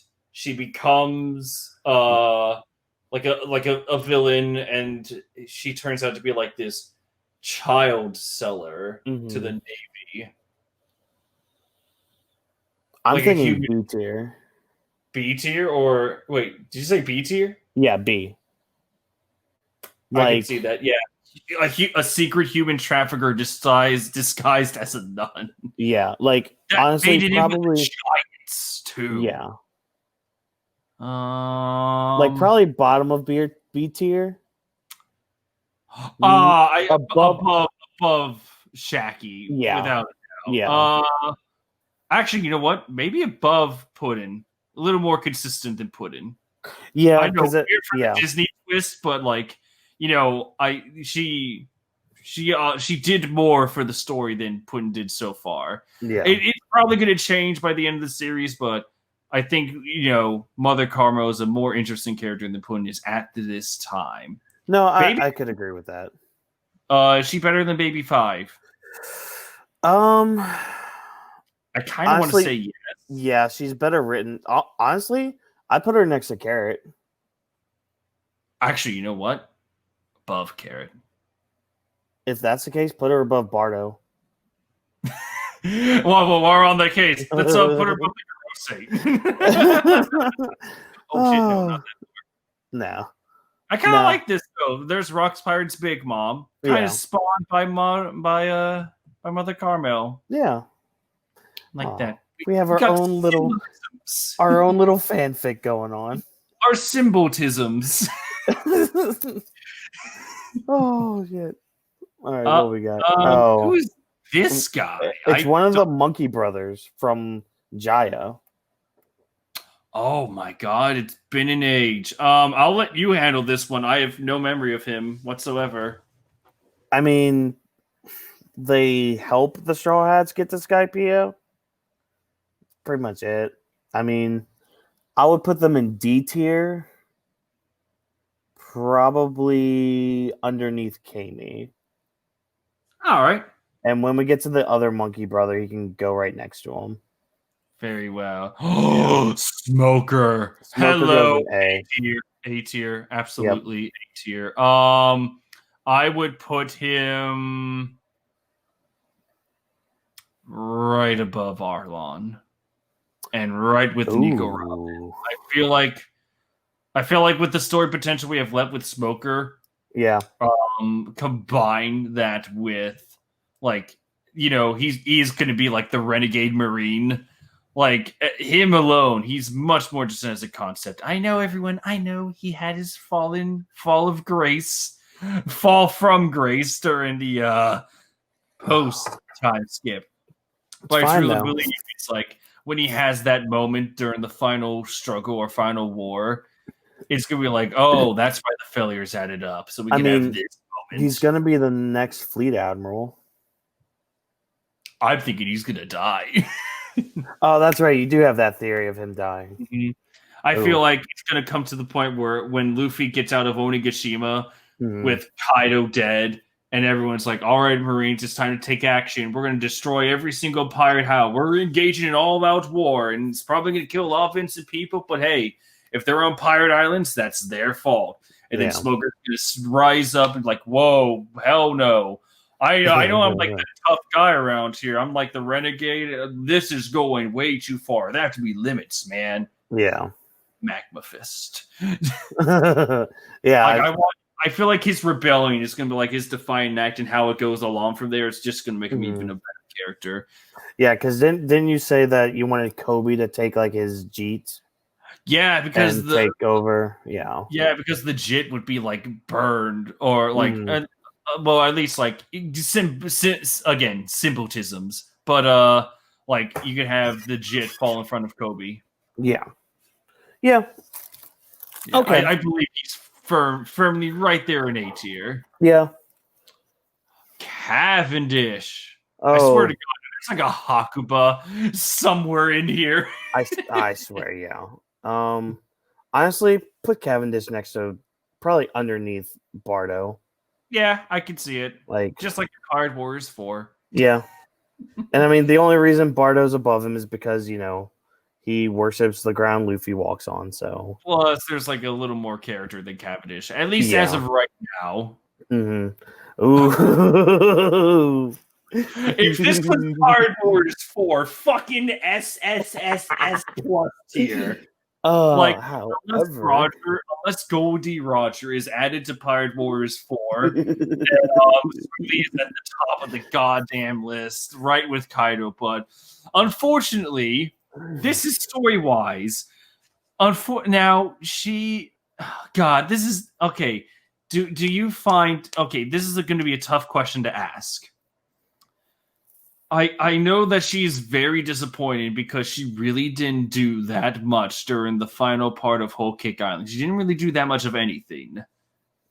Now, I know that Oda's trying to save her up for later, but for what we have right now, is she disappointed enough to the fact that she is an F tier character because she really didn't do that much, or is she D tier because she didn't do that much? I think she's D tier. And I think she belongs right underneath Shirahoshi. All right. I'll give you that one. Yeah. Because, I mean, I can trust in Oda to, like, put her somewhere and do something with her. Something. You're right. Especially above some of the other people in D tier. But the top 3 in D tier right now, like... They have a little bit more going on. By the way, I disagree. There we go. Balance. At least he attacked Kizaru. Fine. I will have my vengeance. Oh my God. For what? Everything. Oh my gosh. It's like I'm like Khan from Star Trek Into Darkness. It's like, how are you better? Like, how so? Everything. Oh God. Oh my God. Look at the next 3 characters. All right. So I already know where 3 of these out of these 4, I know where 3 of them are going. But let's go ahead and talk about Jesus Burgess.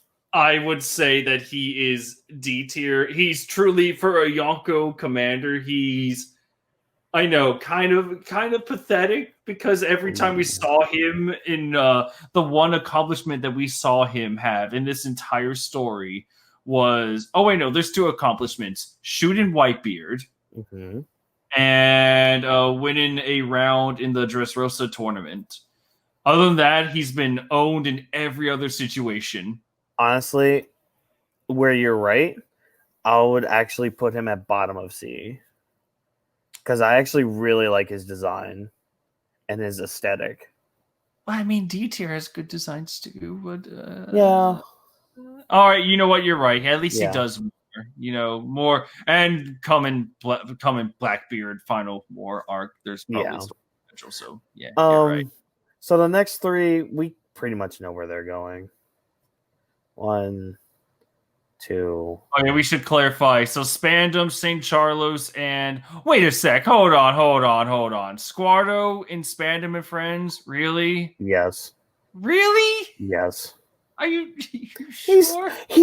He fell for Akainu's trick. He knew Whitebeard as a person and still fell for Akainu's trick? What kind of fucking idiot do you have to be to fall for a Marine Admiral saying, yeah, Whitebeard got you all to come here just to be pawns in his thing? You fucking know Whitebeard, you fucking piece of shit with your scar tattoo that looks like a spider. No, fuck you, Squard. You're lucky this isn't called Squard and Friends. That's all I'm gonna say. He's a piece of shit. Okay. How about this? It's true that he was easily manipulated, but you have to know, you do remember, he does save the day later. That matters not. He was the one that led that. Wasn't he that drove the Moby Dick into the gate or whatever as like his little redemption? He drove a ship into it, but matters not. At least he tried. He tried. If he was honestly the character that tried to fight Whitebeard even after he hugged him, and he was like, "No, I don't believe you anymore. You suck." Like, I would absolutely agree. But the fact that he did stab him and then get reminded of Whitebeard, like the But hug, he shouldn't have to be reminded. That's the thing. He shouldn't have to be reminded. That's what makes him trash. That's what makes him garbage. At least Spondum had a belief and stuck to it. At least Charlos had a belief and stuck to it. Caribou, same thing. Fucking by that logic, that means Spandam and Charlos would be above this tier. Well, still though, I would put Squardo, like, honestly, if we were to balance this out, probably an F tier, because I think he's in D tier. But if you really want him down in Spandam Friends,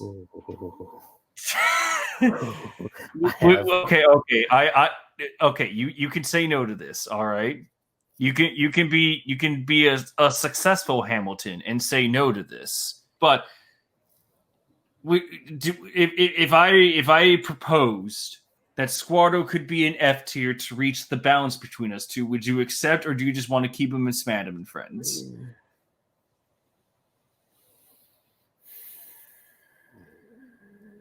I'm fine with either way. I'm pretty sure the audience will understand either option.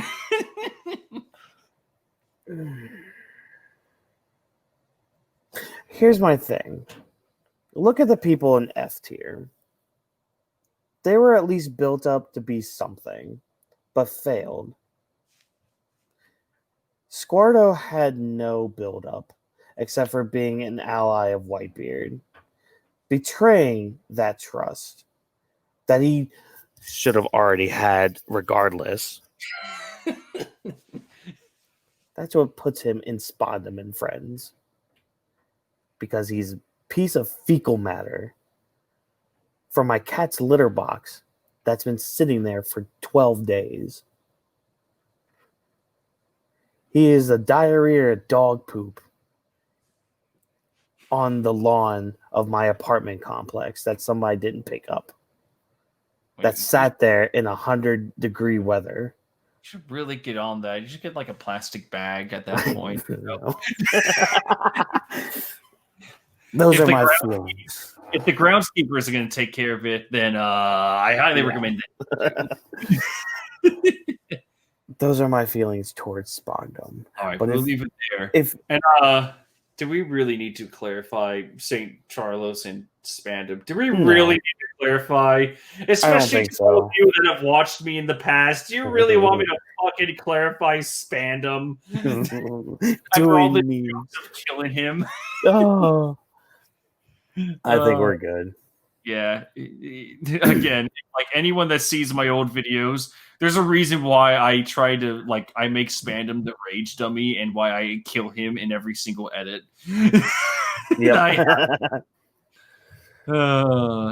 Now, okay, moving on. We got Don 19 Chinjiao. One ends. We can go for 10 more minutes and then restart. Okay. Yes. Yeah. Yeah. Unless, of course, well, look at how many more Oh yeah. characters. No, Okay. that's not too bad. All right. How about this? All right. Hey, future Trevor. Yeah, you watching this video right now on Final Cut Pro while you have fucking dire docs in the background because I know you as well, you piece of shit. Anyway, listen up.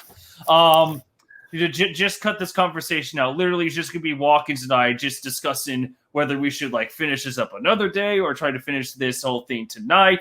So yeah, just edit this whole part out, and in the meantime, just put up like a 10-second put up 10 seconds of like a Smash Brothers character dancing. I don't really care. Just go take care of that while Whawkins and I discuss how we proceed with part 2.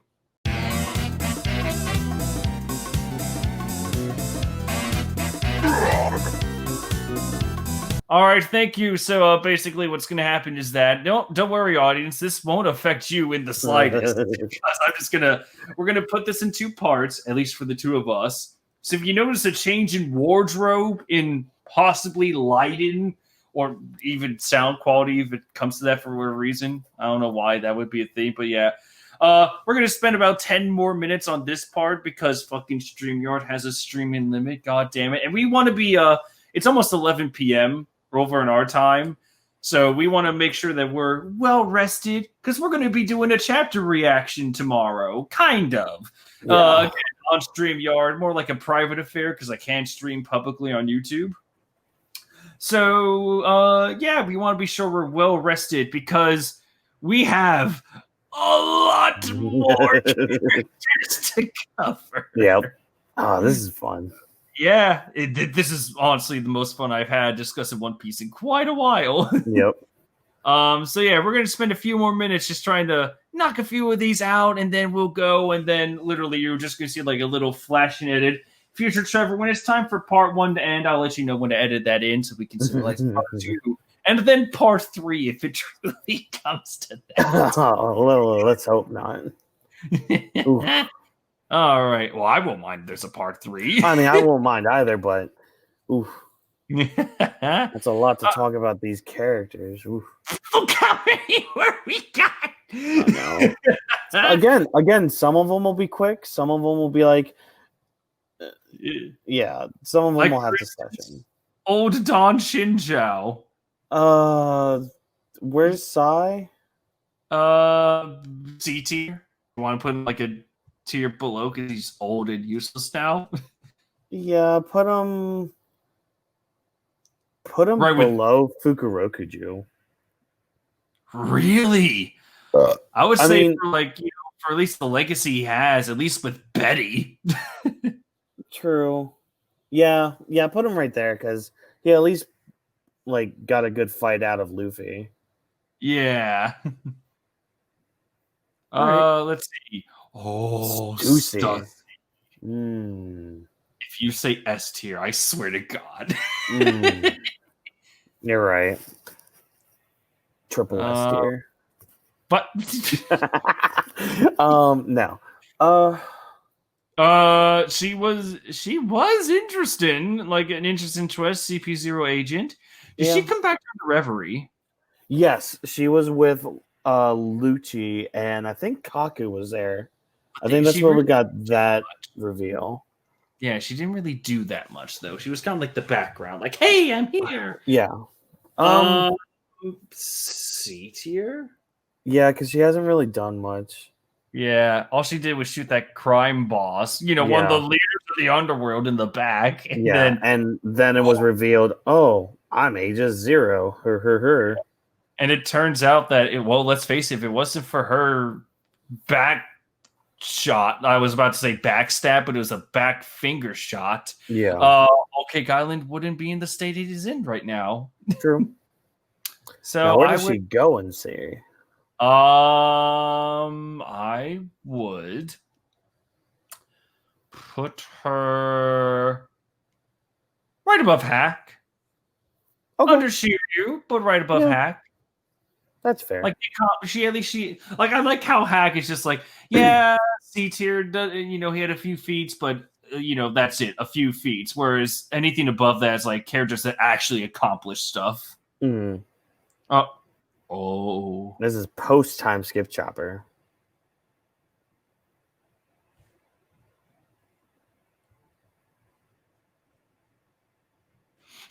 All right, next. Where do you think? I'm kind of joking, but where do you think? I mean, Chopper really hasn't had a. I mean, the biggest thing he had a few good moments. He helped those kids in Punk Hazard. The biggest moment he had was turning into a monster and having control. Yeah. People of Zoe. Whole Cake Island, he didn't do that much. No, I mean, he got captured. Post-time skip. My God. Yeah. What? He helped push Big Mom off the boat. And then in Wano, he did lead Big Mom as the ally at the time. Yeah. I'm just waiting for him to fight a number. True. You know what? With all of that, back everything. I'm thinking C right above Caesar.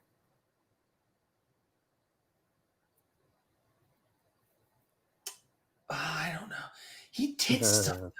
I think he's like, or maybe I would actually put him on the top of C tier.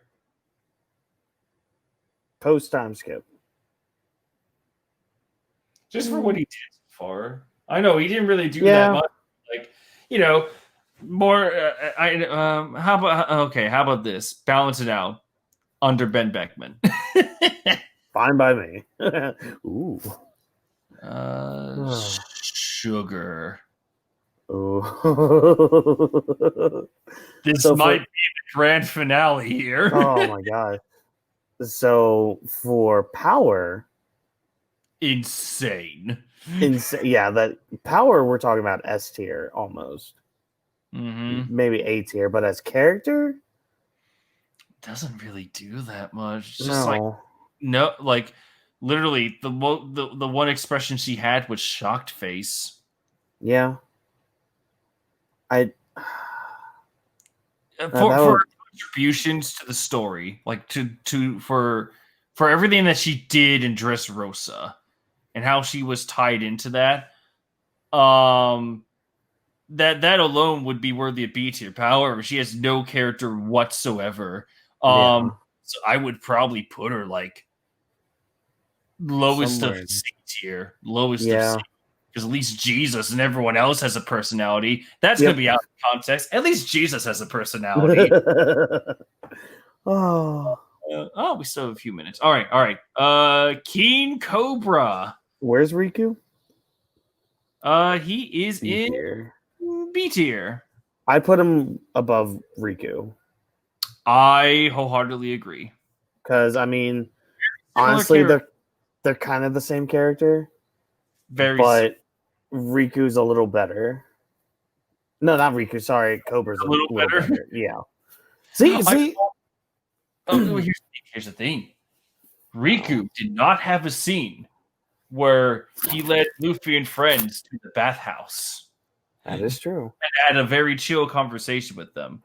And at least Riku, not Riku. Fuck. See, I keep mixing them up. At least Cobra attempted to fight back against a warlord. Riku was the stupid pacifist who was just like, I'll try to talk to this pirate warlord. I give Cobra points for bravery, but let's say that like tonight, Flamingo enters through your bedroom window and it's just like, all right, you better do this for me. I feel like you would take the same stance as in, I'm not going to try to fight this guy. Yeah, I would be like, oh, yeah, sure, go ahead. I'd be like, take it. I don't care. Just give me this. If you give me this amount of power, go ahead. I don't give a shit what you do. I'm not going to mess with you. That's what I would have done. Yes. Our sniper, D tier. Yeah, I'm sorry. Like right. until the Blackbeard Pirates do more. Yeah, they're D tier. Yeah, I would put him right above our horny friend here. that is perfectly fine. I wonder how Nuts Taku is going to react to where we put Cracker. Ew. I would for amazing fight, but we all agreed essentially no character, just like with Sugar. He was just the cocky guy that got beaten in one fell swoop, but power is amazing. Won the sweet. I would put him in C. I would put him right on either right above Bellamy or right under Bellamy. I have a feeling above Bellamy. Yeah, I'm feeling above Bellamy. You know what? Yeah, above Bellamy because at least he had a very classic One Piece showdown. Yes. Let's see. Count Chicken. Count Chicken. For Count Chicken alone. He's a C tier. He's D tier then. Wow. Pedro fight in the chicken fruit, as well as like he contributed as much as Peckham's. I feel like it. I would put him above the giant then. All right. I will. What? No, above Shaggy. I'm not Shaggy. Madam Charlie. Yeah. Oh, but she's Arlong's sister. So. And her mermaid design. Count Chicken had a full fight with Pedro and has an amazing devil fruit and had quite a few. Well, not many, but quite a few contributions to the story. But he did more than Charlie, and I think his character is just a little bit better. Oh, come on. You can't we agree on that? Okay. All right. I'm going to end it here because we got 2 minutes left. All right. So this is the end of part 1. Literally, this isn't going to mean anything. But Trevor, if you could, to end this One Piece stream, in true One Piece fashion, put up a clip of Emperor Palpatine with Dr. Eggman's voice from Sonic Adventure. Don't get too many ideas, you fools! You haven't seen the power this vessel really has! Now is the time to end this long, drawn-out battle and mark myself a place in history as the ultimate genius. All systems, full power! Get a load of this!